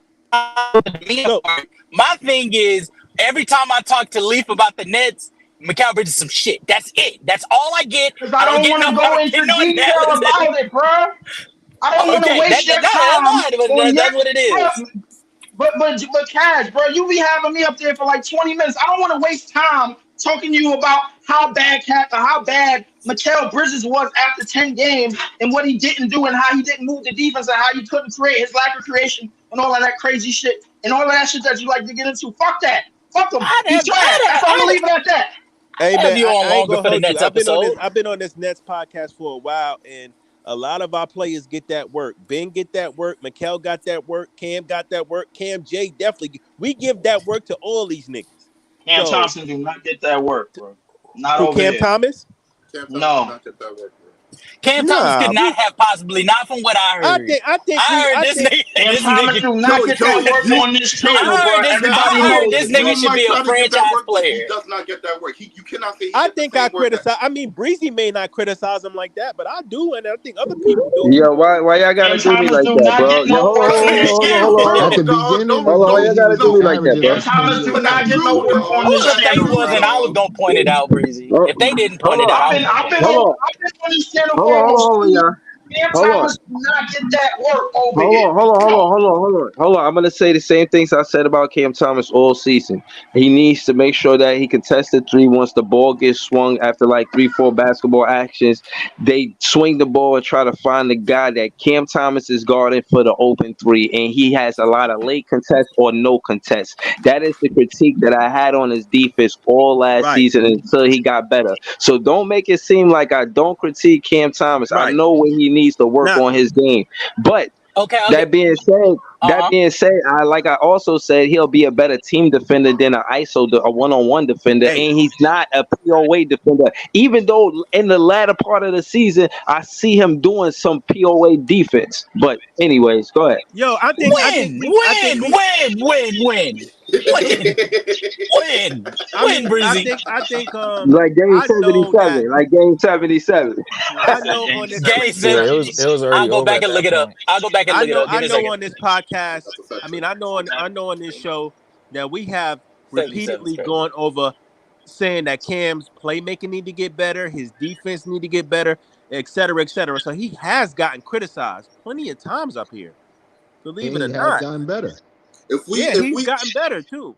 But he gets his share fair criticism. Playmaking and defense, and going after rebound. He don't get like everybody else do, bro. Like, Joey, if we making him the number one option, if we give this man the ball 20 times to shoot the shot, he's not getting cooked the same type of level on that level, bro. No way. Ain't no way, bro. He getting cooked like he's a fucking 12th man or a 10th man, bro. He is starting on the roster right now. I don't give a fuck about what's going on last season. Do you know why that is? He started. Easy. Hold on, easy, Elite. Hold on. Because he's 22 years old. That's why. This is my rebuttal. Wasn't Mikal getting cooked? Wasn't he supposed to be some defensive guru? And he was getting cooked last year? The levels of cooking are not on the same level. It's not on the same level. He was supposed to be some defensive guru. Wait. Joey. We threw Mikal hold on, Lisa. We threw this nigga in the fire. One mic. Yo, Joey, we threw this nigga in the fire, took him out, and threw this nigga in hell. That's what we did to Mikal. Fucking Cam Thomas, we just left this nigga outside in Vegas on a hot sunny day and came back to him at the end of the day with no water. That's what we did. That's some of y'all Nets fans fault because he did that 26 and y'all was niggas typing them up. Context to this, we did that because Cam is still a young player and learning. Mikal been in the league for a minute right now, and he was brought here to be a face of the franchise. So of course he's going to get more criticized than Cam Thomas. But that's some of the Nets fans' fault. Y'all saw some Nets fans saw the 26 and got hyped and thought he was gonna be doing that shit regularly. Y'all can't niggas can't get mad about the expectation. So I'm gonna hold Mikal Bridges to a higher standard than CT. At least I did going into last season. All I know is, bro, this is JTV. Never put no stock in Mikal, bro, from day one. Nobody up here put stock in Mikal from day one, bro, except for one person, and that's the host of this damn channel. Because he saw that 26 and tried to put him in the top 10 duel all damn summer, bro. And I'm sitting there looking, shaking my damn head. I'm like, oh, shit. That's what happened. Nobody else did that, LM. Nobody. Yeah, I ain't gonna lie. I wasn't hyping Mikal. A lot of Nets fans did, but I say not the ones up here though. Except not mistaken for him a little bit. When I saw that, I was like, yo, Come on, Mikal Jay, got to give bro, me so talk to facts. 82 You didn't put games. no stock in that nigga when he got here. You wasn't interested in the 26 per game and the 28 games. I said, let's give him 82 games and let's see what he can do. I didn't think there was wrong for You giving him wasn't the impressed by them opportunity. 28 games when he was averaging 26 off of 50, 40, 90. You wasn't impressed. Bro, that bullshit still got us swept in the playoffs. Hey. We wouldn't even have made the playoffs if it wasn't for KD and Kyrie leaving us with a decent record. Hey man, I'm not respecting no nigga that consistently miss bunnies, man. That nigga Mikal is mid. I'm sorry, I never liked his game. He's soft as fuck. He's a cheesy cornball. You could call me whatever you want to call me. I never liked that nigga. That's a fact. I just think I don't know how anybody can argue that Cam is not the best player on this team. I don't know how anybody can argue that neither, bro. Hold on. Nah, have you seen the roster? They don't watch Nets basketball like we do. Hold on. Again, this is the critique Mikal's game because y'all say that we was hating on him, and it's a whole analogy. I don't like it. And again, I'm gonna say this. Mikal Bridges cannot play above the 3-point line. That's his strength is playing under the 3-point line. His basketball actions is either the pump fake from the corner, get into the midi, or the basket. But only reason why I said that because that's what had him with those stats in those last 28 games. When he started the season in the 82 games, no, he didn't do none of that. He played above the 3-point line and tried to create his own shot. He can't get space off of a screen or a pick and roll. The defense always able to recover. He ain't got no midi floater, no. He's missing mad piece of pie. His layup package is trash. Disgusting. Get it out of here. So hold on. I don't want y'all to say that I'm hating on him. No, he got lazy, and when he knew he couldn't get space off of this pick and roll or the screen and roll, mind you, above the 3-point line, he started getting lazy and taking 28, 29, 30-foot 3-pointers. Like, bro, like, come on, man. Like, because the nigga's scared to go to the rim with authority and scared to get hit. He's a pussy. So, right. So what I'm saying is I didn't hate on them. I critiqued this game, and it's the equivalent of softness. Yeah, he's soft as hell. Niggas ain't just hating Mikal because he left. I was happy that nigga left. I never liked him. The truth of the matter is Mikal was never built for no number 1, number 2, or no number 3 spot in this league, bro, at all. Or Brooklyn. He wasn't built for Brooklyn either. Exactly. No, of course not. I mean, but at the same time, even if you don't have the temperament, at least you got to have the talent. At least you got to have the numbers in the game. You know what, Leaf? I ain't even tripping on that. If he don't, no, hold on, Leaf. If he don't got all that, at least try. The nigga didn't even try, bro. That shows how soft he is. Like, you give any NBA player this opportunity to be a face of the franchise, they gonna fucking try their hardest to do the best they can. That nigga just gave up. You know what? I want to move off Mikal, bro. Jay, bro, they trying to trade DFS to what was it? Cleveland, I think it was. That was the team that came up for Isaac Okoro. Isaac Okoro was he probably looking for like a 4-year extension for like $50 million, bro. What's the deal? You in on that, bro? Or not? Yo, I wish it could be Cam Johnson. Can we do Cam Johnson instead? But I like Okoro, but if we getting rid of all of the old niggas, get them the fuck out of here. But if I had to get rid of one, get rid of the other twin, please. You said you like Okoro? Yeah, Okoro. He do say he like Okoro. I don't like Okoro. Yeah, I already broke down to Joey why I don't like Okoro. He been starting for 3 years, bro. He just now starting to get benches. The reason why, bro. Like, listen, He I watched can't enough fucking games. So if you think our offense is nasty, that shit is gonna get even more That shit disgusting. gonna get even more nasty when they get good Okoro. Absolutely, you absolutely right. But he the gonna reason play why I some brought it up, defense Jay, though. He gonna play some defense though. Man, so Jalen Wilson can play some DFS can't defense play and he's defense. cheaper, bro. So I ain't worried about that. So the reason why I brought it up is because, man, How me old and is John he? was My talking. fault. How old is he? One more question. How old is he? He's 24. Yeah, that's what I'm saying. He a young, athletic. He's still getting older too. He's gonna get better. Nah, too. but he looking to get a check right now. That's the thing about it, bro. And we not trying to pay nobody that's mid. That's the whole thing. So we But might be you trying to just pay said they're somebody not that's gonna mid. pay him a lot though. No, they're not gonna pay $50 him a lot, but I don't want him to pay him multiple years and then we sitting with this nigga, bro, like and he shit the bed with us and then we gotta figure out how to move him. You know what I'm saying? So I'm not even looking forward to doing that. My thing is I feel like Cam Johnson, bro, like listen, Cam, get rid of him first. As much as niggas don't like Cam Johnson, bro, like the deal that he on in the 1 year $40 million deal that he on, I had to actually do the math and actually realize, bro, like because of the CBA, bro, like that actually helps him. Because the thing is, the NBA wants you to pay like what like 75% of the money in the offseason or some stupid shit like that. I don't even remember how it go, but the thing is like when we get these 1 year when we get niggas on 1 year deals like DFS for like 1 year 16, I think Schroeder for like 1 year 17, and another nigga and BS for a bullshit for like 1 year 40. That's mostly the cap. You know what I'm saying? So like we get three niggas, bro, that's just gonna eat up maybe 1 year. We get rid of them, bro. I'm cool with that. Now, in terms of the Cam Johnson shit, I ain't really figured that shit out yet. To be honest with you, bro. Like, I mean, he probably gotta might go, start. man. Mikel Yeah, I going, mean, but he I gotta don't go want. too. But here's the thing, bro. We so stupid with trades, bro. I don't want that nigga to go and then we go pick up another idiot, bro. That we gotta pay more money to. You know what I'm saying? So my thing is like, why you might trying to as well preserve the cap so much, though? Why you trying to preserve the cap so much? But not preserving the cap, bro, is important in the CBA because the thing is they want you to pay money. The thing is you want to preserve the cap to see which one of these young niggas is gonna go off and just save the money for them. You know what I'm saying? We have their bird rights though, so it's no thing to go over the cap if we have to. Yeah, no. I know we got their bird rights, but the thing is, bro, like we only got enough. Every team got enough for 2 max slots, right? So the thing is, the money that's gonna be left over once these 1 year deals get up and outy, bro. Like that's the money we're gonna be looking at to pay like role players and shit like that. Maybe like a role player. From the young talent that we have right now, who do you see padding out to be a max a person that could qualify for a max contract?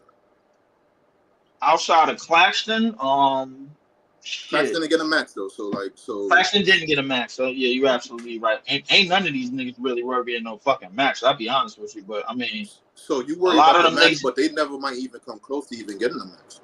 So you could still But either that or we gonna be paying a whole bunch of niggas what $70 million for 4 years or some shit like that. Cause that seemed like the cap is only going up. So Bobby, we can't hear you. You kind of muffled right now. You can't hear me? We can hear you a little bit. Yeah, a little bit. The volume is low. Your volume is low. Yeah. I think the mic went up. That's better? Yeah, you straight now. Yeah, that's better. Yeah. What was bro talking about right there? What are the packages that y'all been offered for DFS? It says a Sacktown package. What do we offer y'all? Y'all offer something? Hold on. I don't know. I ain't know anything about this until I just tuned into the stream. I don't even remember what the trade was, bro. Like I was not even aware that Sacramento was even on the table. It was on Net's press page. It was like 4 different packages. I'm about to look up. Yeah. Hey, somebody's got to look up Net's press. Crazy, bro. You said, hey, yo, my nigga. The way you said it was crazy. Nah, but he said the 13th pick from Sacktown. Bobby, who was that pick again? Devin Carter, I think. Devin Carter. Oh, that was Anthony Carter's son? Is that Anthony Carter's son? Yeah, that is Anthony Carter's son. He don't look like him, but that's his son, man. That's what's up. Yeah. Well, he out until January anyway. He just got surgery on his shoulder. So Adar, bro, you trying to trade for an injured nigga, bro? Get out the chat, bro. What are you doing? Yeah. Don't want no more. Yeah, we supposed to get no. So next press thing. I mean, I think he's proposing a trade. Would Isaac Okoro and 3 second-round picks be enough for you to trade DFS? What? That better be enough. I mean, that should be enough. But the thing is, I don't want Isaac Okoro because he gonna want money, bro. Like, why we can't get a first though? Why we can't get a first for DFS? Bro, we got enough first, bro. Come on, we done robbed enough. Stop. Nah, we now need you being greedy. Now you being greedy, Joey. Come on. 3 seconds. Joey, you being greedy now, bro. We done robbed enough niggas. I'm just trying to get a fair pay for our player. That's not a fair pay, nigga. You trying to stick a nigga up. So you don't think DFS is worth a first? Nigga, a first maybe a first out of this year's draft, maybe. Not a first in the future. One of the things, real quick, one of the things that NetPress asked, it'll be interesting. I'm just going to read the quote verbatim. You know what I'm saying? So it'll be interesting to see who becomes impatient with our role players. I look out for Cleveland, Orlando, Toronto, Charlotte, OKC, Clippers, Lakers, Sacramento, Memphis, Golden State. Seems to be teams that will look to improve shortly. So I'm guessing like he just naming out teams now. Hey, listen. I heard OKC, and the only thing I thought about with OKC is Nikola Topic, bro, because they gonna redshirt. So that might be our point guard. But listen, that possibly might be our point guard for the future, bro. So you giving OKC a chip? Then. That's what you're doing. At that point, you might be giving OKC a chip. I mean, shit, man. We gave Boston a chip, man. Why not give another team a chip? Fuck it. Shit, we just handing out chips, man. Fuck it, man. Ain't nothing else we can do. We can help everybody come up with stuff of our own. We're not Doritos, man. We're not handing out no chips, man. That's all we've been doing. I'll be a crazy with I mean, yeah, Sam Presti definitely did snatching, bro. Like, I mean, even if we do a trade with OKC, I gotta know what pick we get because they got a whole haul of picks, so they could be giving us a pick from a different team that might be doing okay. So that might. I say just go get Topic. Just go get Nikola Topic, bro. Call it a day. I'm cool with that, bro. And what you think gonna be the fee for Topic? DFS. If that's the case, we could have did that in the draft. We still can do it. I mean, we was just waiting to see who's gonna pick him up. We didn't know they was gonna pick that nigga up. Nah, Lee, you can't be moving like that in the business. If you want a nigga, you gotta go snatch that nigga up. Pause. That's what you gotta do, sir. I mean, why wait? If we was gonna get Topic anyway, it should have been done on draft night. You're right, bro. Listen, it probably should have, but I don't think they made that call yet. I'm saying it not of the knowledge that they made that call. I don't know if they made that call. Did they make that call? Oh, did Sam Presti OKC, bro? I don't know. Because I ain't gonna hold y'all. I was hoping they was gonna make that call to get Topic. I ain't gonna front. I was waiting for it. Yeah, Topic. I don't got no problem with Topic. He's 6'7", bro. He probably gonna redshirt. We could have him next year, bro. Like and then we could complete it. We could complete somewhat of a young roster by getting a top 3 pick, man. See, to me, Ace Bailey, bro, will probably listen, be a little bit more appeasing to me, bro. Like I'll be cool with that. Then we got Nikola Topic to start next year's season. We got our playmakers. Something. I'm cool with that. I don't hear nobody else opposing to it, man. I'm looking for that deal for Sacramento. I don't see that deal nowhere, so I'm pretty sure that was just like a little I don't know what Sacramento did was on the table at all, but the Zach Edey shit is done, bro. Like it's done. I'm not even on that 8R, but I ain't gonna lie to you, it's done. You over Zach Edey? It went down with Ty Jones. It's done. No. They still trying to get Kai Jones because they don't know if Brandon Clark coming back, bro. But if they do, they basically They basically been listening to me the whole time on this podcast if they don't get him, bro, because you bring that you bring that nigga back and you pair him with motherfucking John Morant, bro, and that nigga was already creating like 12 feet of separation off his screens, my nigga, in his first game for Scottie Pippen Jr., bro. Like, come on, bro. I don't know what else to say. Did I just hear Kai Jones? Yeah. Kai Jones, who? Memphis was trying to see if they could get Kai Jones because they don't know if Brandon Clark coming back. What? Yeah. What? Oh. It's over for Brandon Clark, son? My nigga, it was a ACL. It was a no. They said it was an ACL and it was an ACL and an MCL and some other shit on one leg. God damn.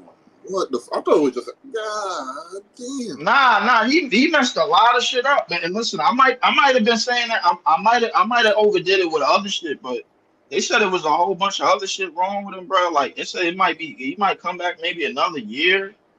And they said Vince, they was looking at giving Vince Williams and Gigi Jackson more time.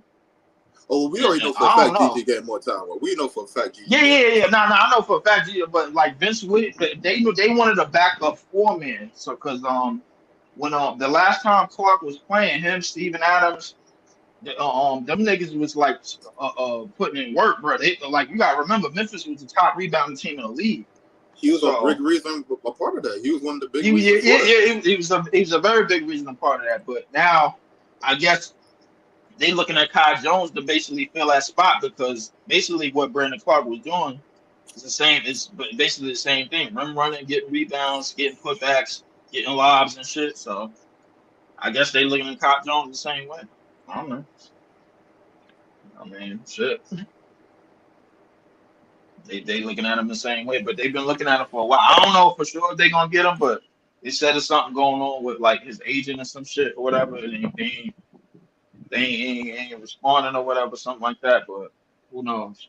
Because he wanted to play for the Clippers, and he got that spot with the Clippers. And now they trying to see if they gonna get him or not.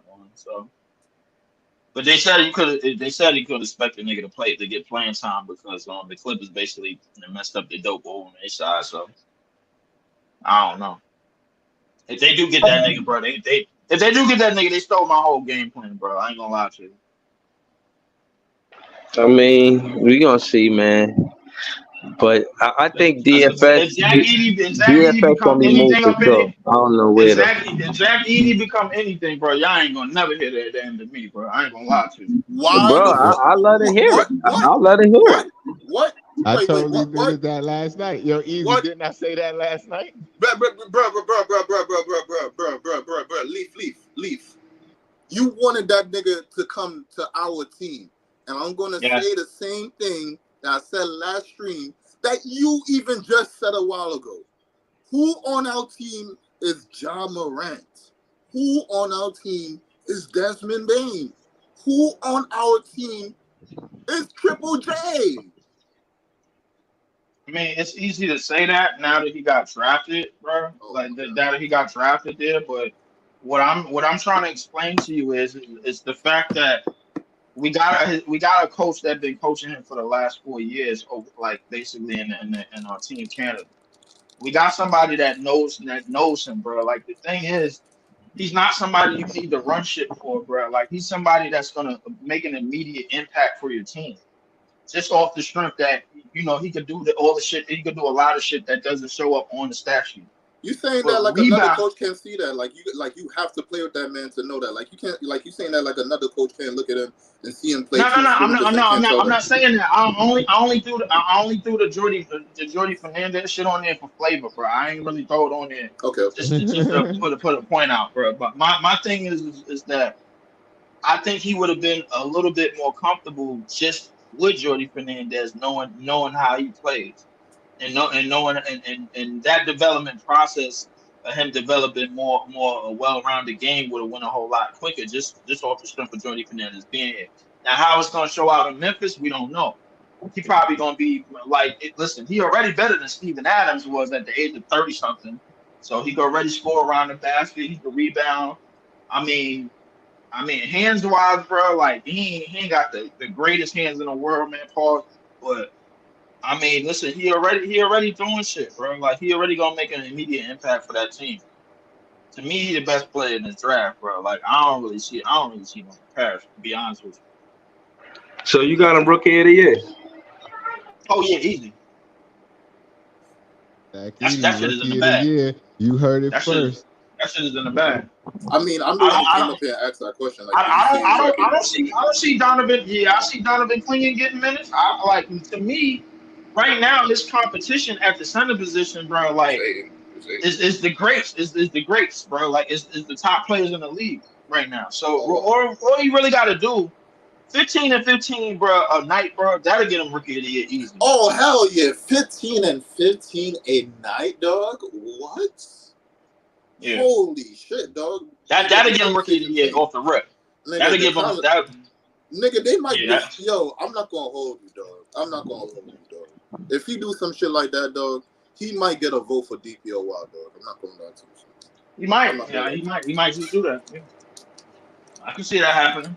Because the thing is, the way that Memphis run a lot of their defensive sets, they basically funnel you to the shot blockers, bro. That's one of the reasons why Triple J won a defensive player of the year for them, because he got a lot of help shot blocks. But real quick, not to cut you off, Leaf, on the Adar, that's a good point. That boy Reed Shepard, he doing some things out there, boy. He doing some things. Reed Shepard is doing some things. I just don't think he's gonna get the minutes. Like that's my thing. Like the thing is, Houston already hit on their previous draft picks, bro. Like they hit on Jalen Green, they hit on Cam Whitmore, they hit on Asar Thompson, bro. They hit on a lot of their draft. They hit on Sangoon. So yeah, but you can hit on this nigga too, though. Yeah, you can. They can't rely on Van Fleet to spread the floor forever. They're gonna need somebody like a Reed Shepard to, you know what I mean, do what Van Fleet could do, but spreading the floor. That's true. And I'm hearing that he might be the best shooter on that team already, on the roster. Yeah. So I mean, which is insane, dog. Which is insane. But I think that hold on, y'all. Y'all know I don't like to interrupt. It's just a super chat. Shout out to Andre76. He sent a $2 super chat. He said congrats on the 700 show support. DHs. I appreciate that, man. Hold on. Yeah, I want to say thank you to Andre76 for the super chat. You know what I'm saying? I appreciate you, you know what I mean? Thank you for the support. You know what I mean? I seen you on the panel, man. Just hit me in a private chat when you're ready. Next time you're on the panel. Yeah. Shout out Drake, because I wanted to ask him something about PG while he was up here. But anyway, to get back to the DH is the homies. The homies, support the homies, definitely. The thing, Zach Edey should win this shit easily right away, but I just don't think Reed Shepard is gonna get the minutes right away, bro. Because the thing is, Memphis got the center that they needed, and nobody else is really gonna fill that spot, bro. You know what I'm saying? Like they probably might play some situational basketball with them, bro, like and take them out when they run a speed lineups and shit, but. That's probably one of the reasons why they want Kai Jones, because he's a little bit faster. He kind of a switch big too. So, I mean, as far as I know, bro, like he probably to me, it seemed like he's the only center on their roster. The only center that's going to rebound that's on their roster, because they want to get back to what they was a couple of years ago when they was top 2 in the West. So, they want to try to find that. Shit, I think they can do it, but this nigga John Morant, you know. That would be a crazy flip, though. John Morant. John Morant gets his mind right, man. Like, Marcus Smart, fucking Desmond Bain, Triple J. Stay healthy, though. They gotta stay healthy. They all gotta stay healthy for real. But I mean, man, fuck that. I got that nigga rookie of the year regardless. I don't give a shit what happened to the team. Who, Big Back Zach? Yeah, Big Back Zach. Yeah, I got him rookie. Yo, pause. Yo, son. Yo. Pause. I say, you say, hey, yo, you wanna call that nigga wide back Zach? Hey, yo, Yo, why them niggas be Nah, putting? Yo, who the fuck you playing Mason, bro? call him the Zach attack, man. Like cracks Yo, who attack, the hell call him keep the playing Zach Mason, attack. bro? That's this nigga. That's this nigga Jay, bro. This That nigga's nigga nuts. Jay with the soundboard, son. You gonna Yo, This don't nigga keep describe playing that Mason. man back, man. Don't describe that Right. man back. That's crazy. That nigga Mason. Yeah, he say, yo, the aesthetic is crazy. Hey, yo, Right. Jay, bro. Nobody ain't Yo, Jay. debating Leaf about this. Nobody ain't debating Leaf about Zach Edey being the rookie of the year. I was got kind of I quiet was after trying to this. think of who Nah. The was only looking person at that was who. doing that was Adar, bro. He was saying Reed Shepard, but I got Zach rookie of the year, bro. Like it ain't even a question But to me. You know but me, Reed I gotta Okay, see it Reed to Shepard, believe that's it, only man. one player. He but running away with a rookie of the year like that? Damn. no, but I Yeah, gotta see it Breeze, to believe it, man. Nah, Breeze. Zach What Zach Zach Edey's Edey gonna be been? more impactful. What Zach Edey been doing in summer league so far?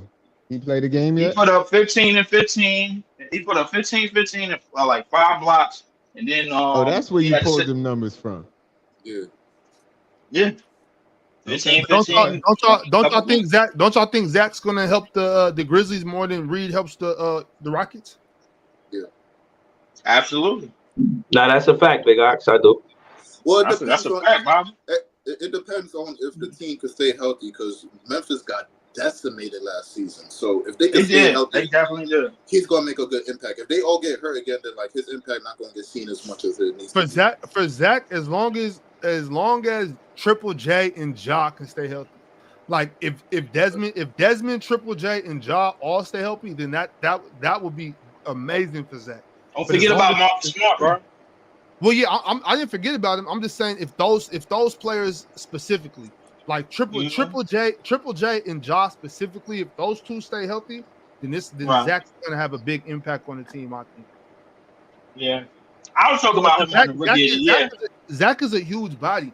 Him setting screens and picking and rolling, and that's what I'm trying to say. Like everybody was talking to say, like Zach is slow, this and that. I'm starting to think the people that were saying that just wasn't watching him at Purdue because Zach was not like super fast, obviously, but he's not like he don't got cement shoes on. You know what I'm saying? Like he can move his feet on specifically. Yeah, I'm but talking about the offensive end specifically.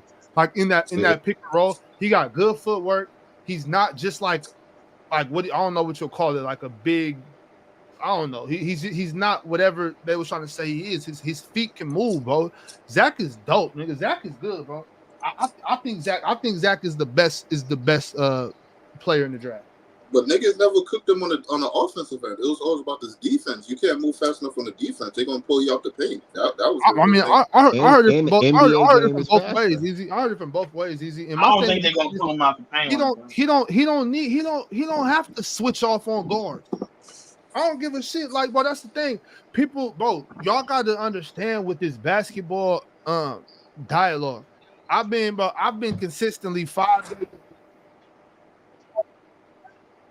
Yo, Ox, your mic went out. Your mic went out. Ox, your mic went out.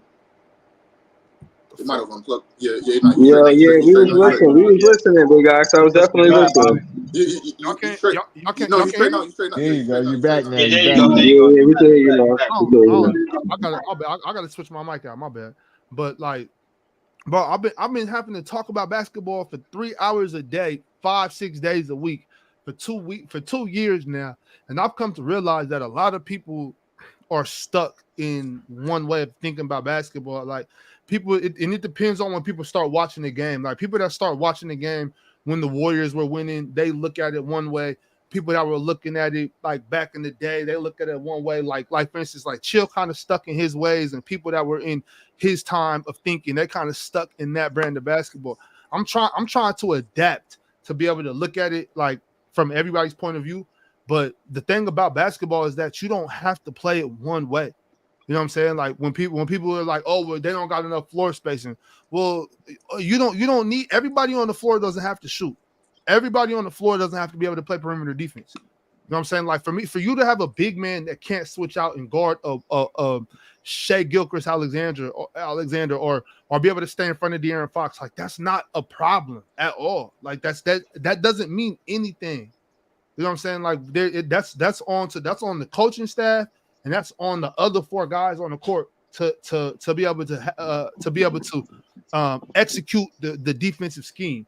Zach Edey does not have to be on the island with SGA, especially when I'm saying, Bobby. When you got Marcus Smart and Desmond Bane and Triple J on the court, there's no reason why Zach Edey should be on the island by himself with SGA or Kyrie or Luka or De'Aaron Fox or Jalen Brunson.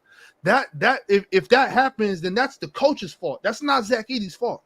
There has to be a scheme implemented. But we talked about this the other day when we was talking about Paul George and about that situation about his pick and roll coverage on Jokic, bro. If a nigga not trying to help you out, then he leave you on that island. So some niggas are just playing lazy defense. They're not even trying or putting themselves in the situation to even help out the team. It might not. He don't got to worry about that with Marcus Smart. With Marcus Smart and Triple J on the court, he don't got to worry about that. Marcus Smart is never going to leave Zach Edey out there stranded. No, but he's picking players out these days too, though. But Ox, he went to the right team. He went to damn near the perfect team. Why he came to our team, bro? Why he came to the Nets? You see all that shit going happen? Anybody is fucked if they go to the Nets. Come on, man. Shots fired. Big Shots fired. The Kings just started making the playoffs, and now I told you, Big House is the first Sacramento King I ever met in my life. Wait. No. I'm not gonna say nothing to that, Bobby. I'm inclined to agree with you, bro. But like, come on, bro. Like, you've been in the shitter, bro, for like at least 20 years, bro. You come on, you gotta. I'm out the shitter. I'm talking shit. Beam the light. You ain't out the shitter, bro. Y'all made one fucking playoff appearance in 20 years. Okay. Let's not get stuck on me talking shit. Let's not get caught up on me taking shots at y'all. I'm sorry, I didn't mean that. But what I'm saying is, like, you right, Easy, and that's what I was trying to say the whole time, though, Easy. Like when I was pushing the line for Zach Edey, but that's all I was saying. Like, he got if he goes to a team that fits him, he can be a hell of a player. If he goes to a team that understands that he's not gonna be able to play against every team, like Zach Edey probably won't be able to play when they play against the Kings unless Alex Lynn's on the floor. You know what I'm saying? Like, unless there's certain teams like when they play the Mavericks, when they play the Mavericks, Zach Edey can play 30 minutes. When they play the what you call it, the Nuggets, when they play the Clippers, when they play Minnesota. a lot of teams, Minnesota, I get what you're play saying. a lot of minutes. I get what you're saying. He gonna have the personnel around him to help cover up for him. But make no mistake about it, niggas is gonna be switching and they're gonna be targeting him, bro. When he play Sacramento, if he play y'all niggas, he might get fucked up. They're going to keep switching. So what? They're going to keep switching until they get him on the island. It's a 24-second shot clock, bro. You can't just keep switching. You got to play basketball. Like that's it doesn't matter. Like Steph Curry gets picked on. They try to get Steph Curry, but so what? Bro, that don't matter. And the thing about that is, even if Zach is getting cooked, for instance, let's say he does get De'Aaron Fox on an island for let's say 2 possessions every quarter. Nigga, so like I got cooked by De'Aaron Fox 2 possessions every quarter. So what? On top of that, when I am on the island with De'Aaron Fox, what am I gonna do if I'm Zach Edey? I'm gonna take 2 big steps back and be like, shoot that shit, nigga. I don't give a fuck. You know what I'm saying? Like, what's the problem here? That's good basketball. If I'm Zach Edey and I get on the island with SGA and I live with a deep 3 or a step back 3, I did my job. On top of that, if Jaren Jackson Jr. is on the court, if I do, let's say if I am pressed up on you with Jaren, meet him at the rim, meet him at the 7-foot spot. Everybody else scramble. That's good defense. And niggas supposed to fight over screens, bro. Like, when is that going to happen, bro? I'm pretty sure, bro. Zach Edey is going to be fine, bro, handling anything from the free throw line down, bro. Like Bobby. Hold on. But let's stick with that. So we looking at a top 10 defense, top 5 defense. What we looking at? We're looking at the top 10 defense. Top 10 defense in Memphis, bro. If they healthy, bro, it's top 10 defense. They was a top 10 defense, and they was number 1 in rebounder, bro. Like the time that they was up in the West. I don't see why no reason why Breezy, you keep putting dude comments on the screen. Can you at least tell this nigga to pull up? At least tell him to click the link. Drop the link in the chat, Breezy. Adon ain't pulling up. When was Rudy Gobert unplayable? If somebody on the panel right now agrees with that egregious take, please let me know when Rudy Gobert was unplayable. He was never unplayable because he was never unplayable because Minnesota didn't have shit else. Jason got something to say. Let me talk my Rudy Gobert shit because he is the big baguette. He's a 7-foot baguette that be in the paint doing nothing. And on top of it, his own teammates said it before he got there. They asked him who's one of the most overrated dudes on defense, and he said Rudy Gobert. Anthony Edwards. Man, that little nigga be talking shit about everybody. He talks shit about Kevin. But he's not as good as his numbers look, though. That boy just be talking shit. He's not as good as his numbers look, though. He's good. You know what? You're right. He's not as good as his numbers look. He's better than his numbers look. That's not. And Edwards says what a lot of NBA players are scared to say. That's a fact. So big guy, you don't think motherfuckers been hating on Rudy Gobert for like 10 seasons. No, real shit though. This is real shit. The whole NBA COVID. No, I'm gonna ask you a serious question. You don't think Luka was feasting on Rudy Gobert during that series? I've seen Luka was feasting on a perimeter defense. I've seen Luka feast on Kawhi Leonard. Right. So what does that mean to me? I don't care. Like that, Rudy Gobert still does his job. Nigga, like you're supposed. If I'm Rudy Gobert and I'm guarding Luka Doncic 1-on-1, he's supposed to score on me. When I stop him from scoring, or when I make it hard on him, or when I contest the shot, it's not even about the numbers. He's better than his numbers show. Fuck them blocks. The contested shots are better. Motherfuckers talking about, oh, Jokic was cooking him on the block. Jokic is supposed to cook him on the block, but it's not easy as y'all may think it is. Like if you've never been on the court with a 7-foot nigga before, bro, I don't want to hear it. Like them niggas are fucking huge, bro. Like it's not easy to score on these dudes. But a lot of people do it. Luka be making it look easy. Luka make it look easy on everybody, bro. I watch. And he scream on that nigga saying, "You can't guard me, bitch." Okay, so why we acting like Luka ain't hit a damn one-handed hook on us, bro? Like, come on, bro. That's a bad example. These are things. That's a great example. To be fair, Luka cooks everybody. Bro. These are terrible examples. Absolutely nothing, bro. It means absolutely nothing because Luka said you can't guard me. So. Because you mean to tell me Luka is the only person that was able to cook that defense, bro? Like, to me, Minnesota's doing pretty damn good to me. No, yeah, but we ain't talking about Minnesota. We talking about Rudy Gobert defense individuals, 1-on-1. Okay, so y'all telling me like if you're sitting there trying to tell me that Luka like Rudy Gobert is not a good no, because I'm not even gonna get it. If you're trying to tell me Rudy Gobert, he's serviceable. He's not great. No. That's I wouldn't say he unplayable. If you're trying to tell me that Rudy Gobert is not a top 10 defender in the NBA, then I'm just not listening to this shit no more. He definitely in top 10. That shit. That's not even a question. I think the question, like the thing that people is worried about is small shit that I'm not worried about. I'm not even on the fence about the shit that you said, Bobby. I'm completely on your side about this because the thing is, bro, like, yo, if your big man with bad knees is getting out on the perimeter, bro, then that's a coaching problem because they got to switch. They got to tell their perimeter defenders, bro, get over screens and fight over screens and make sure that shit don't happen, bro. Like, I'm pretty sure the Golden State Warriors wasn't allowing Steph to get cooked on no fucking perimeter. I'm pretty sure that Joker ain't. But Leaf, Gobert not a better defender than Clay. Leaf. Sometimes they did let Steph get cooked. My thing is this: motherfuckers really try to talk down on Rudy Gobert because Luka Doncic hit a game winner in the playoffs against him. But Rudy Gobert played immaculate defense on that possession. Nah, niggas was trying to cook Rudy Gobert from the Jokic series, bro. Wait. If the defense was immaculate, he'd have blocked it. That's not true, nigga. What are you talking about? If the defense was immaculate, you'd have blocked it. You putting source on it. It wasn't immaculate. He played defense and got cooked. Maybe you've never guarded anybody before then. I don't know. I don't know.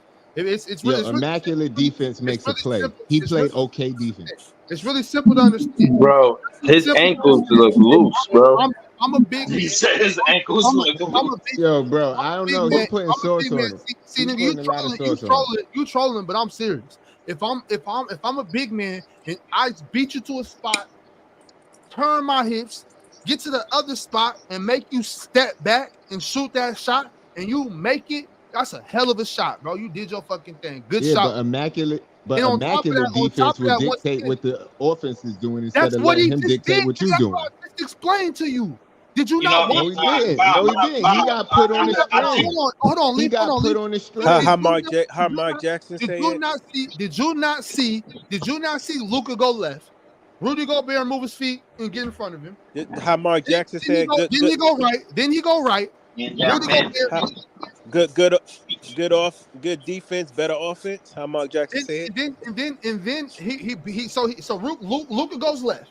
Rudy Gobert Right. hold on, Lee. Rudy Gobert being 7'3", 7'2", however tall he is, moves his feet and gets there. Luka goes back the other way. What does Rudy do? Turns his hips, gets back to that spot. That makes one of the top 3 scorers in the NBA turn 2 times. Then Luka steps back. Rudy still makes the move to recover, gets a hand up. Luka makes a contested shot after putting 3 moves on the center on this team. Nigga, if you don't understand that, nigga, you just Luka knew what he was going gonna do that whole time. Luka planned that. You making it seem like Rudy made him do that. No, Luka knew what he was doing. He baited him. You're telling me that if Rudy Gobert wouldn't have beat him to that spot, then Luka would have still went the other way. Shut up, nigga. Luka wanted that 3. Luka wanted that 3, and he was trying to create space for the 3. Okay. So you're telling me that if Rudy Gobert wouldn't have been there in that first spot, then Luka would have went the other way, or Luka just would have dribbled right there. He wasn't going to the rim. He was rocking him to sleep so he could get a shot. I didn't say go to the rim. It don't matter like that. That's my point though. Luka Doncic has these moves because he knows Rudy Gobert is gonna be there. Yo, all I was saying was he ain't play immaculate defense. I'm saying he did. I'm saying he did. I ain't gonna lie to you, bro. I think Wemby would have caught that shit, bro. I ain't gonna lie to you, bro. And I think that's the one. And I think that's the. And you know what? Not to stop you, Bobby. I think that's the one factor. When you say a lot of people is thinking like one way, bro. When they see somebody like Wemby on the court, bro, now basically that's kind of how you gotta play defense now. If you're a 7-footer, bro, that's basically the ball. No, nigga, you know what I'm saying? Which is unfair, bro. Which is unfair to me, bro. Me personally, but. When I see somebody like Claxton, bro, like when he like, it's a lot of times, bro, when he away from the basket, bro, like we trust him, bro. Like I ain't gonna lie to you, bro. Like listen, it's footage. What about that specific play right there, Leaf? And that specific play right there, you're telling me that that's good defense. That's good defense on that play. I'm not. No, Leaf. Let me ask you. You're telling me in that specific play right there, Nick Claxton would have got his hand on the ball or would have stopped Luka from making that shot? Is that what you're telling me? I see him do it to Luka before on that type of shot. I'm telling you, that's what Luka believes. And that's what Luka believes, bro. Like Luka said that himself. You ain't never heard him say anything. Luka said that himself about Clax. He front line for Clax himself. So I don't know what to like in terms of that specific play, bro. I don't know what to tell you. I see Clax cover Luka on the perimeter and be successful. Okay, but every good defender is gonna get a stop. And every good scorer is gonna get a bucket. You know what I'm saying? So there's instances, but are we not gonna talk about any of the instances when Rudy Gobert makes a stop in these situations? We only want to talk about when he gets cooked. Or when Jaden McDaniels get cooked by Luka. Oh, I mean, hey, listen, Jaden McDaniels is getting cooked by Luka that entire series, bro. Like, I ain't gonna lie to you. Yeah, bro. but like, you're a good defender. You would trust him on the perimeter, but he's arguably the best wing defender in the league, bro. Like, and he was getting cooked left and right. They had to put slow. Yeah, I'm agreeing with you. They had to put slow-mo on that nigga, bro. Like, just to slow the nigga down. Because the nigga Luka was just shoulder leaning that nigga, bro, young Joe style, all the way down underneath the basket. And not to mention, Ant-Man who wanted to guard Kyrie. Good luck with that, nigga. You see what happened to him? So realistically, I don't blame a lot of that shit. Is not the blame on solely Rudy, bro. Like I know he the big bad get, and a lot of niggas hate him, bro, because of outside shit. I understand that, but a lot of that shit had to do with the perimeter defense that the Minnesota Timberwolves so-called had, bro, and they was getting cooked. Ant-Man was getting barbecued, bro. J-Mac was getting barbecued. That is the bottom line, bro. And nobody bring that up, man, because it's easy to go at the nigga Rudy because Rudy was getting loud thrown over him, bro, when he had a 2-on-1. it's easy to go at Rudy and Cat. It's easy to go at both of them 7-foot doofuses. Listen, it is easy, bro. When Ant-Man and J-Mac is selling you, bro, on the front end, bro. Like, where's them niggas on the front end? Where them at, bro? Like, ain't they supposed to not having them niggas get to the basket? All niggas remember about J-Mac is them couple games when he had 25. That's what they remember about him from the playoffs. But for the dudes that's supposed to be the stars of the team, supposed to be carrying this team to a win, you could say Ant-Man, but niggas love him. Niggas going to talk about them two niggas. That's true. But listen, all I can say is, bro, like, in terms of Clax and Clowney, bro, I'm more than satisfied with switching either one of them niggas out on the perimeter, especially if they both on the court. That don't even bother me, bro. Like, because right, I the already end of the know season, they was looking great. I already know what they could do together, bro. Like, pause, bro. Like, defensively, bro, on the court when they both on the court defensively, bro, I already know what could happen, bro. So I'm not really worried about what the defensive lapses. The only thing we really missing is a wing defender. If we get a wing defender, somebody that could guard on the perimeter, bro, I think defensively we'll be okay. But we still got to make strides after that. But in terms of that Minnesota shit that you talking about, Bobby, bro, in that particular play, yes, that was good defense. But I mean, that was just better offense. But they should use Clax on the wing.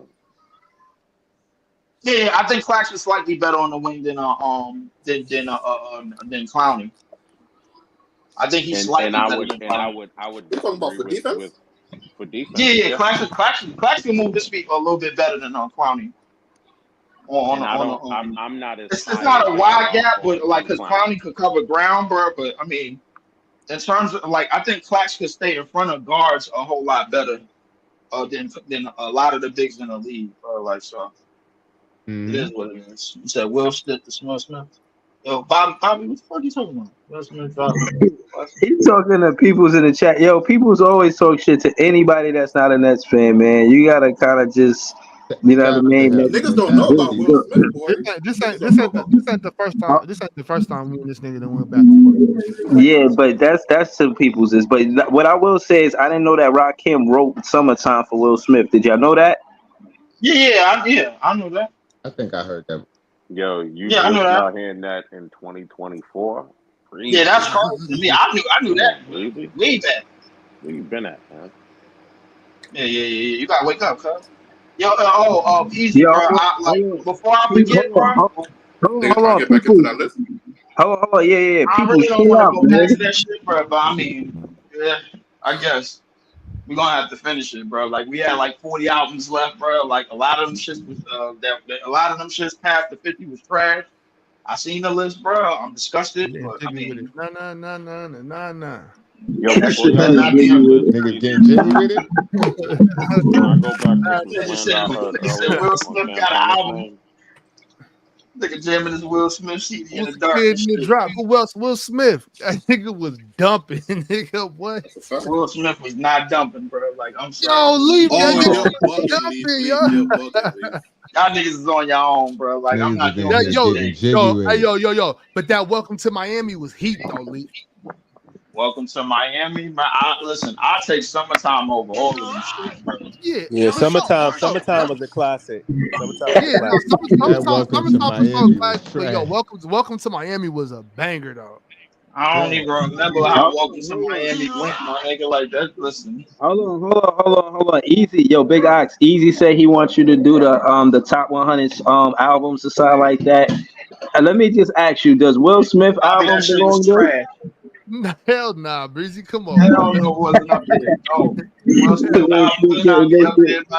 But there's so many like there's so many there's albums on that top 100 that I don't that I probably haven't listened to. You know what I'm saying? That probably belong on there. You know what I mean? Like I'm not gonna act like I'm a hip hop guru or nothing, but I definitely know Will Smith top one is not a top 100, but but I used to fuck with Will Smith music though. But I ain't gonna lie, like I fucked with that shit. I mean, I believe you. Right back into it right now. Your favorite rapper is E40, my nigga. Like, I mean, I believe you when you say don't go too far, Lee. Don't go too far. E40 is nice though. E40 is nice.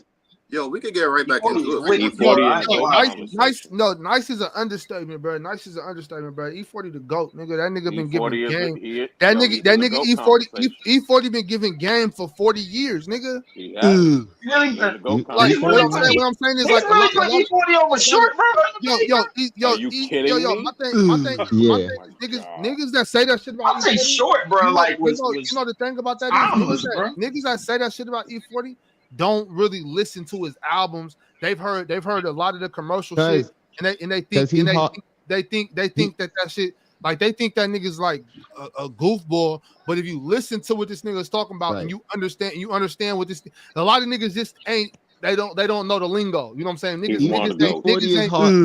E40 is hard to digest for a lot of people. Niggas ain't hip at all to what this nigga talking about at all, and that's the Give me problem. the top 10. Give me the top 10 E40 songs. What do you mean? E40 is nice, bro. Bro, Give me a top 10 E40 E40 song right now, bro. What are you doing? I'm not trying to sit on. I'm not sitting on E40 at all, bro. Sprinkle me, sprinkle me, baby. Sprinkle me. Right. Boom. E40 originated a lot of lingo that you don't even know he originated, bro. Yo, E40 talk game all the time. E40 is that nice, bro. So that nigga E40. The thing about it though is like if you listen to E40, I can guarantee you one thing about that nigga. You might not like this nigga flow or whatever, but this nigga is gonna give you game every bar. That nigga's not wasting bars. That nigga is spitting. Nigga like and he original. You can't say he I sound don't like know. another nigga. He got his own distinct flow. If it ain't about Can no I say Buddha this pot, about you can 40? vanish. And most people don't even understand 40. But if you really know hip hop like that, the only person that you can make an argument from Cali that's better than E40 is Kendrick. That's it. E40 better than everybody else from Cali. Kendrick. E40 is oh my god. No. Kendrick is in the he's in the GOAT conversation. But I'm saying aside because people will tell you Cube, they'll tell you somebody fuck with just said Kendrick, too bro? short. Huh? No, no. Ox don't fuck with Kendrick. Ox don't fuck with Bobby, you don't fuck with Kendrick? No, he don't. No, he don't. At all? No, please, God, don't get into it, bro. Please, God, bro. Shower, bro. Come on. My God. Hey, Breezy, can I go back to ball for a minute? Stop playing. Go get in the shower. Yeah, hold on. Yeah, hold on. Bobby, you been some shit, bro? Hold on, Leaf.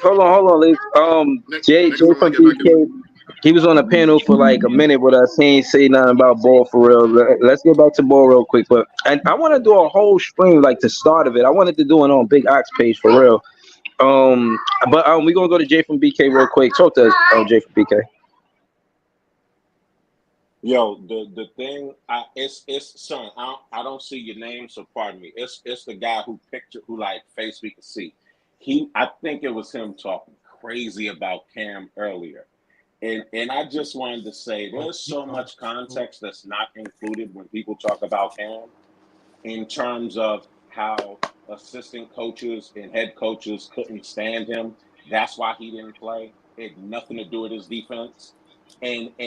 Son said earlier that he would play Patrick Sammy Mills AM over Cam.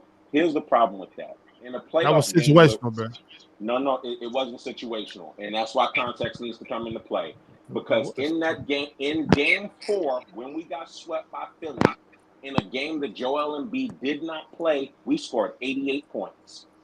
Patrick Sammy Mills AM, Joseph Malcolm Harris, and Seth Adham Curry combined for 40 minutes. Those guys scored 10 points combined in 40 minutes. So it wasn't situational. Because if you had gave Cam 40 minutes, he damn sure wouldn't have only scored 10. If you include Royce O'Neal in that conversation, he played 25 minutes that game and scored 3 points. They weren't playing Cam. Yo, it's funny because I was sitting fairly close, I'll say that, to Sean Marks. And when I saw these guys get off the bench, because Cam was nice in game 3. He put in work in game 3. They benched him in game 4. When I saw those guys get in the game instead of him, I yelled at Sean Marks and his front office people right in front of me, y'all really hate him. Trying to win. Y'all hate him. Now, I said this before last season. I said this about this time year ago, I said this, and people were laughing and told me I ain't no ball, all this other stuff. I said this last season, and I'm going to say it again. Cam already a better player than Tyler Hero. And Tyler Hero made $27 million last year. Cam made $2 million. For people who are saying that they don't believe in Cam's ceiling, I said this during the season, and folks gonna laugh when I say it right now.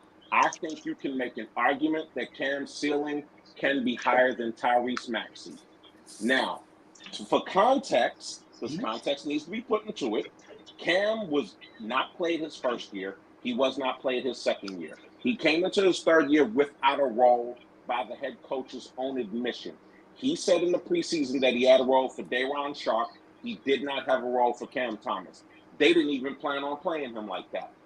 They had no plays for him. So Son basically has gone 2.5, almost 3 full seasons without a role. And I said this to a lot of people last season, and people laughed at me. Cam Thomas one of the 20 best scorers in the NBA. Now, in a league that scoring is a premium and you got to have scorers, how Nets fans clown on him, and this is what I was commenting earlier about. Because the comment that was being made about he should come off the bench, the question and statement that I made in the chat earlier, which somebody tried to twist it, I asked what team benches their best player, where their player is better than all 5 starters. Because that's what you're asking to do if we saying Cam needs to come off the bench. The Nets, the way they're constructed right now, Cam Thomas is their best player. Last season, he was their best player. Why would you have the best player come off the bench? I'm not saying somebody who's better than 1 starter. I'm saying somebody who's better than all 5 starters. That's unprecedented. It's never been done in the NBA in the history of the league where they said, yo, we're going to have the best player on the bench. Actually, it's been done before he got to the league. When Jason Williams said he was coaching AAU and he didn't know who Ant Edwards was, so he just picked 5 guys to go on the court. And he said after he started the game, as soon as the ball tipped up, he got a tap on the shoulder from a scout who said, yo, why ain't number 1 in the game? He said, I don't even know who number 1 is. He said he's the number 1 recruit in the country. Jason Williams said he called timeout immediately, and he said, Ant, go in the game. He said, Coach, who am I going to the game for? He said, I don't care who you go on the game for. Pick somebody.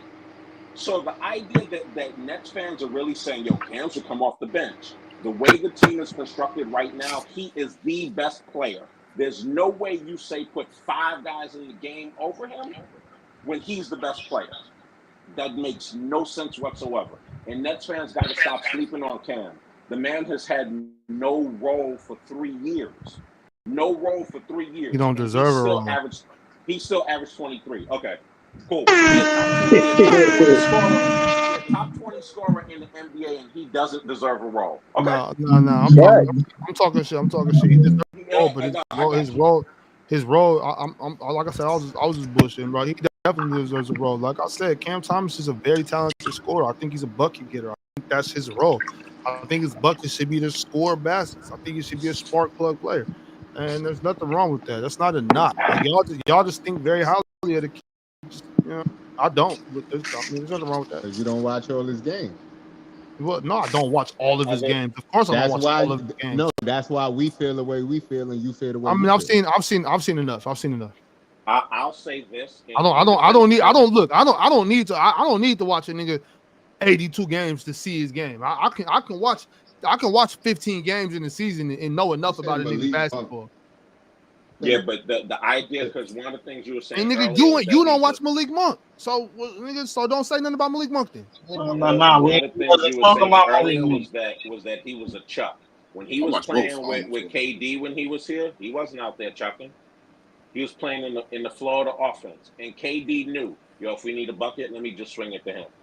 Which is why if KD needs a bucket, he's not going to get the bucket. He's going to give it to Cam Thomas. Because Cam Thomas is a better scorer than Kevin Durant now.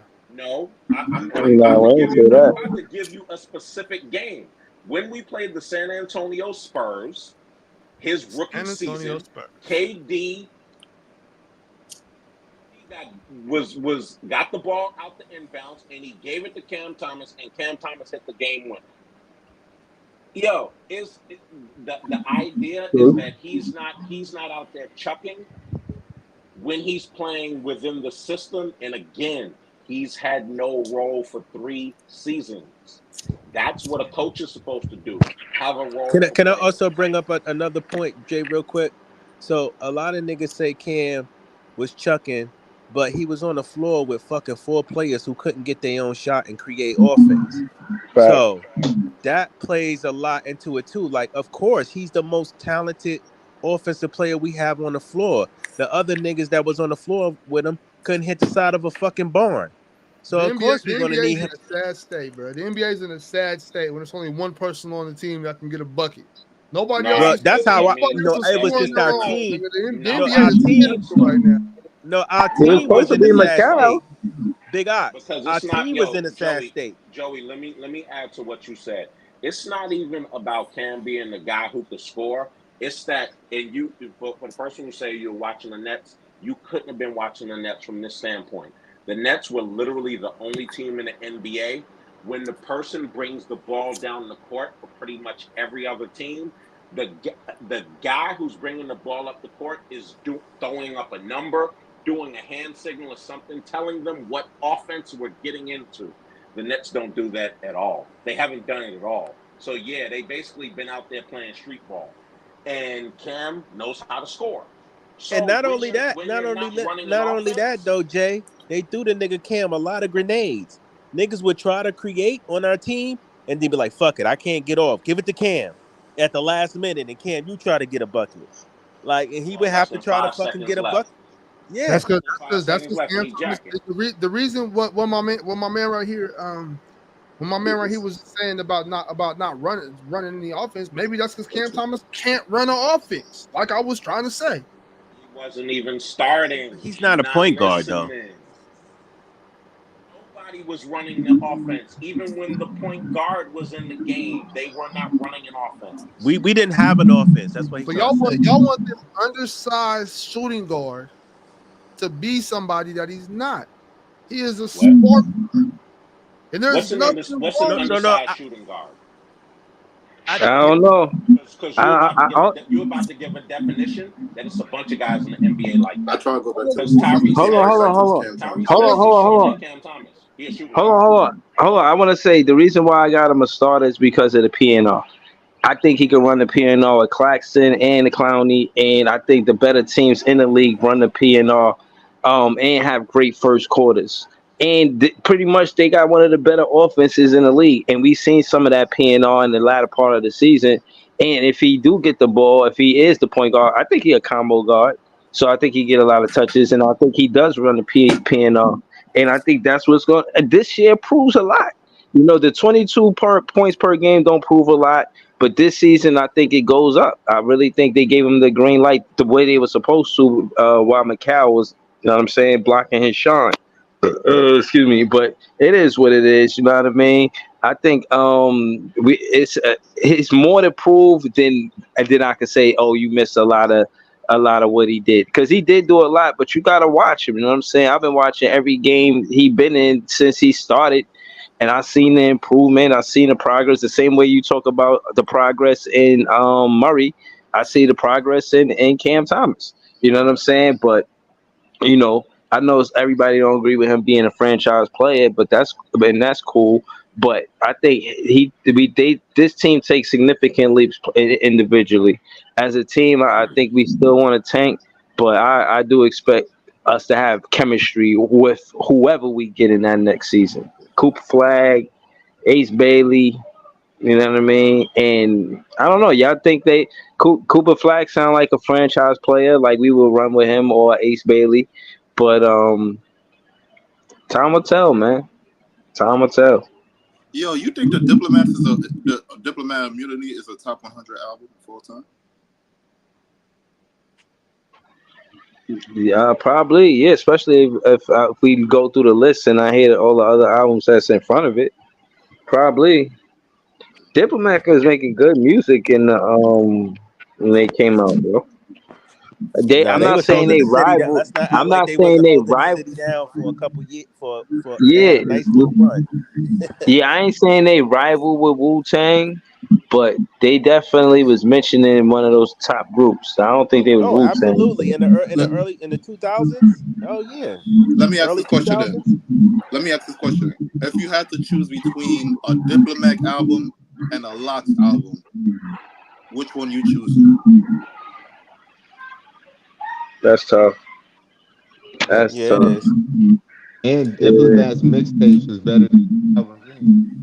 I was about to say, because the Diplomat's production always is fire. You know what I'm saying? Like, it's not Yeah, And just because then the they on the always fact. had album, heat and then makers. on the They look, had they had heat makers doing their shit.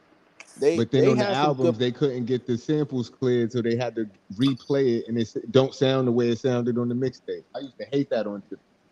Don't get Like it confused. Niggas like to try to shit on the Dips because they lost that verses between the D blocks. I respect both. I like both of them, but Dipset had they run, dog. Like in the early yeah, they 2000s, mixtape crazy, it was this Dipset and G Unit at one time out in New right, York. That's it. right. Dipset. But see, that's what I'm saying. Even G Unit albums, I think they albums better than Dipset albums, but mixtape, I don't know. It Yeah, goes up Dipset had. either way. Yo, I ain't gonna hold you though, Jay. 50 kind of had the mixtape marker Nah, on Smash I'm though. giving G Unit the mixtape game. Hell no, I'm giving Yo, G Unit I the ain't go. mixtape game hands Yo, down.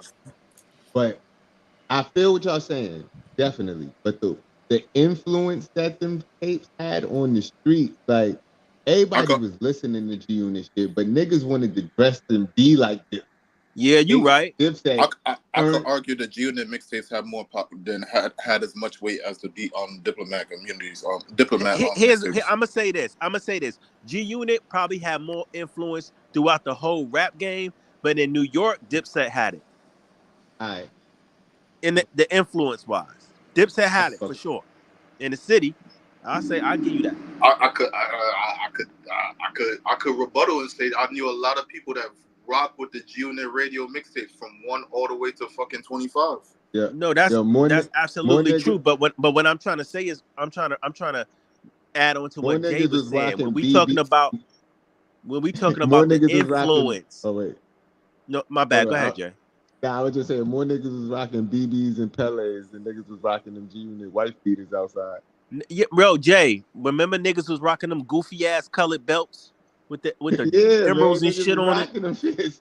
Hell yeah. Niggas was rocking the Niggas fucking love them the shit. wallet chains and shit with the skulls. Word. Yeah, I remember that. The chain on the side of your fucking jeans like you on some biker shit. Niggas wanted to beat them. No, they both was two dope movements though, man. For sure. Especially when it comes to mixtapes.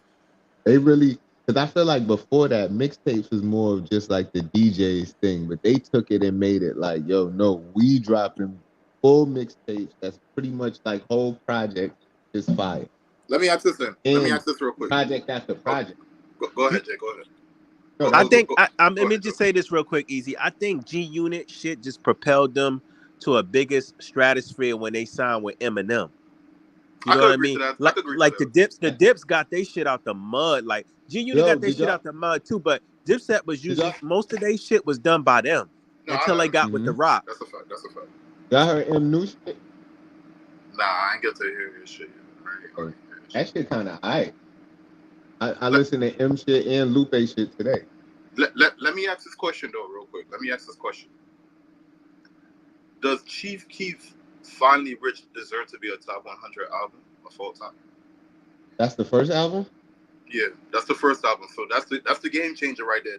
That introduced the world to Chirac drill, basically. It does. Absolutely. It got to be on there just because of that. Yeah. All these little niggas doing drill is Sosa kids, dog. Real rap. That's that shit I don't like. Hold on, I Jay and Joey. If I take out that reason from this album, right? Because that's the reason right there that y'all agree with. It introduced Chirac drill, and it just started a whole movement right there. If I take that reason out, does it have any other reason to be in the top? I don't even know all the songs. I can't tell you. But yeah, I agree. I know it got some bangers on it, the ones that was played, but I don't know. I don't know every song on the album. I would have to listen to the album again. Let me look it But up. I think when you're making lists like that, influence does matter. Oh, absolutely. That shit was a game changer, bro. That shit was a culture shifter. So are you mad at Cardi B being number 29? No. Because that's a Yes, I culture am. shifter right there. I am. My bad. I don't I know. am. I gotta That's a see culture the rest shifter of right there. Every song is a hit. With and platinum. You think so? Every song diamond.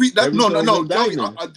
Joey, I'm not like making that up or saying that for opinion. Like that's a fact. Like every song when I think diamond, at least platinum, like multi-time platinum, like that's a fact. Like every single then song. I'm gonna have to agree with y'all. Then it's top 30 work. So why was niggas acting like it was nasty work? No, because Joey, that is nasty work. Because that's when we start disrespecting rap. Are we listening to the content or what the content and the impact that it does? Which one are we doing? Because we talking about rap right now. It gotta be a combination. It gotta be a little bit of both. It gotta be like, lyrical ability, beat. It gotta be the influence it had. It gotta be. But Jay, when we talking about rap, we talking about the lyrical ability, and that lyrical ability influence. We're not just talking about the. I'm gonna just tell y'all niggas this though. Can I just say this real quick? I'm gonna say this again because I said this earlier. I'm cool with a nigga that don't rap that good, that make a solid album all the way through with no skips, and he just make music.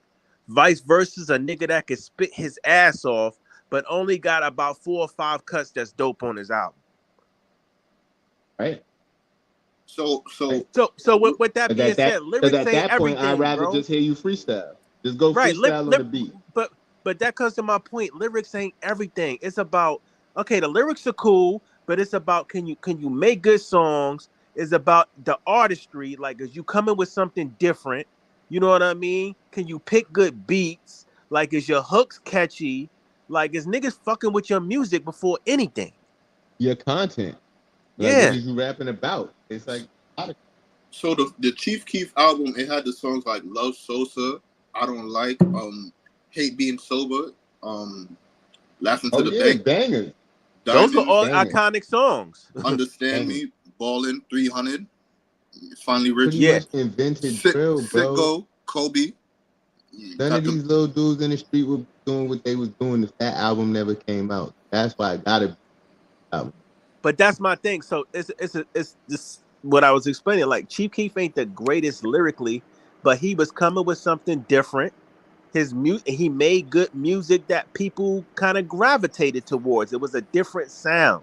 So you feel what I'm saying? I hear you on that, Joey. So let me ask this question then, right? Would you put an album? Would you put an album that has more impact on like culture and like what it does for like other like generations for like music and cultures and things like that? Would you put it over an album that is lyrically greater than that album, but it just didn't receive the same impact that it had to that same album? Now it depends. Now, is this lyrically great album? Can I fuck it? Does it have no skips? Can I go through it 1 through 12 or 1 through 15 and be like, damn, this is a fucking good album, even though it's not impactful? Let me ask this question then. Let me ask this question. Would you say Outkast Southern Playlist Cadillac Music is more for straight listen than Chief Keef Finally Rich? It's crazy. Y'all gonna probably say I'm corny for this, but listen, I think they're totally two different genres, and they both serve their purposes. And me personally, my listening ear is broad, so I can go listen to somebody like UGK or Outkast and enjoy one of their classic albums, and still go enjoy a Chief Keef album. You feel me? So I can't debate. Like, good music is good music, regardless if it's from Chicago, fucking Houston, Atlanta, regardless if it's crazy lyrical, or regardless if it's just, hey, this guy's just different. You know what I mean? You know. So would you put? All right. So let me ask this question then, Joey. Would you put Lil Uzi Vert, Love Is Rage 2 over the DOC? No One Can Do It Better. I can't really answer that easy because I ain't gonna hold you. I never heard either of those albums. You gotta ask Jay that. I ain't even gonna answer that one. I don't know. I don't listen to Uzi like that. Like, besides the shit that come on the radio. Right, and that's another thing too. When you listen to these albums, how thorough are they? How do they comb through the song, the lyrics, the content matter, the subject matter, how it impacts? There's songs that change. Exactly. There's songs that change people's life. There's songs that can stop people from committing suicide. There's songs that could like really, you know what I'm saying, impact a person's life or a fan's life. So, I like to contribute some of that sometimes because when you contrasting about which one is better, then these are some of the criteria you got to discuss. You got Not to only discuss. that though, is an artist just in a box, right? Because I like artists that I'm like, damn, this nigga can go and make a club banger, but like big, but then turn around and tell us a fucking hood tale. You know what I mean? Or teach us Yeah. something. Or he can Word. make a song about the bitches. He can make a song about club. He can make a song about getting money. He can make a song about how he almost fucking his best friend or whatever, trials and tribulations. Like, are you flexible in your music or you just boxed in into one thing, too? Because there's a lot of niggas that don't scratch the surface. Like, they just boxed in and they in their specific lane and that's it. You know what I mean? No, but Joey, There's no DLC. There's no Lil Uzi Vert compilation that's gonna be better than DOC's than the album that you said. It's not. A lot of these people are on the list because of recency bias. Like when you name the list, like I was thinking of like albums off the top of my head that I know probably won't be in the top 50, probably won't even make the top 100. Like Common's like Water for Chocolate. That's a classic album. I'm still trying to understand how Forest Hill Drive didn't get on there. No, it got on. It got on. It got on. Where was it at? It was the top It was 50 like though. number 49. It was number 49 or something like that. Oh my It wasn't. God, It wasn't 49. It was number 59. Album in the top 100? 59? Yeah, 59. Was there a Roots album in the top 100? A Roots album did make the top 100. It fell. Did or did not? No, it did. Yeah, it did. It did. I think the score. Was it the score? So, no, that was the Fugees. So the Roots album fell at number 8. What? Illadelph Half-Life? No, Things Fall Apart. So Illadelph Half-Life is not on there. Okay. Again, a lot of these comparisons, while I think is good for conversation, people are doing recency bias when they do it. And they have to, for people to say that the list is official, they have, I'm sure, even though I doubt they would admit this, they do it by like probably every 10 to 15 to 20 years, take the best there, and then they pick albums from there. But so you know they're what? not really doing a top 100. We don't know. I really would like to know. I really would like to know what their criteria is, right? When they're picking these albums, because like, okay, are we going off of the impact the album had on the culture? Are we going off lyrics? Are we going off hits? Are we going off how many records is sold or streamed? I listened like, to them on YouTube, Joey. I heard them explain why they put all of that into the pot. They put all of that into the pot. They said that. Okay. I saw the YouTube video, bro. Acting like some fucking dumbasses on the stage. Yes, they put all of that into the pot, bro. Yeah, the culture, the impact that it had, the out, like they factored all of that in. Like even the time when it happened, like Snoop Dogg dropping his first album, Doggy Style. You know what I'm saying? Like they factored all of that in. This is the list they came up with. But they're not really factoring all of that in, because there are people right now who make the argument that streams, how much an album streams, is the same as when we actually had to go to the store and buy a CD. Yeah. It ain't the same. It's like it's not the same. It's why people want to, and I'm not comparing them. Please don't at me for no nonsense. It's why people want to mention Chris Brown in the same breath as Michael Jackson, or anybody in the same breath as Michael Jackson in terms of number of units sold. It's not the same. No, like, it's different. It's calculated totally different. The stuff. Yeah, it's absolutely different. Right. Hey, let me ask you a question, Easy. Was CNN first album on that list? Capone and Noriega? Heck no. No. That's Damn. crazy. Yo, T-O-N-Y? That was a classic. Niggas tried to shit on me and make history. Supposedly, I was the man that was man who was supposed to be. supposed to be the head of the clique. What?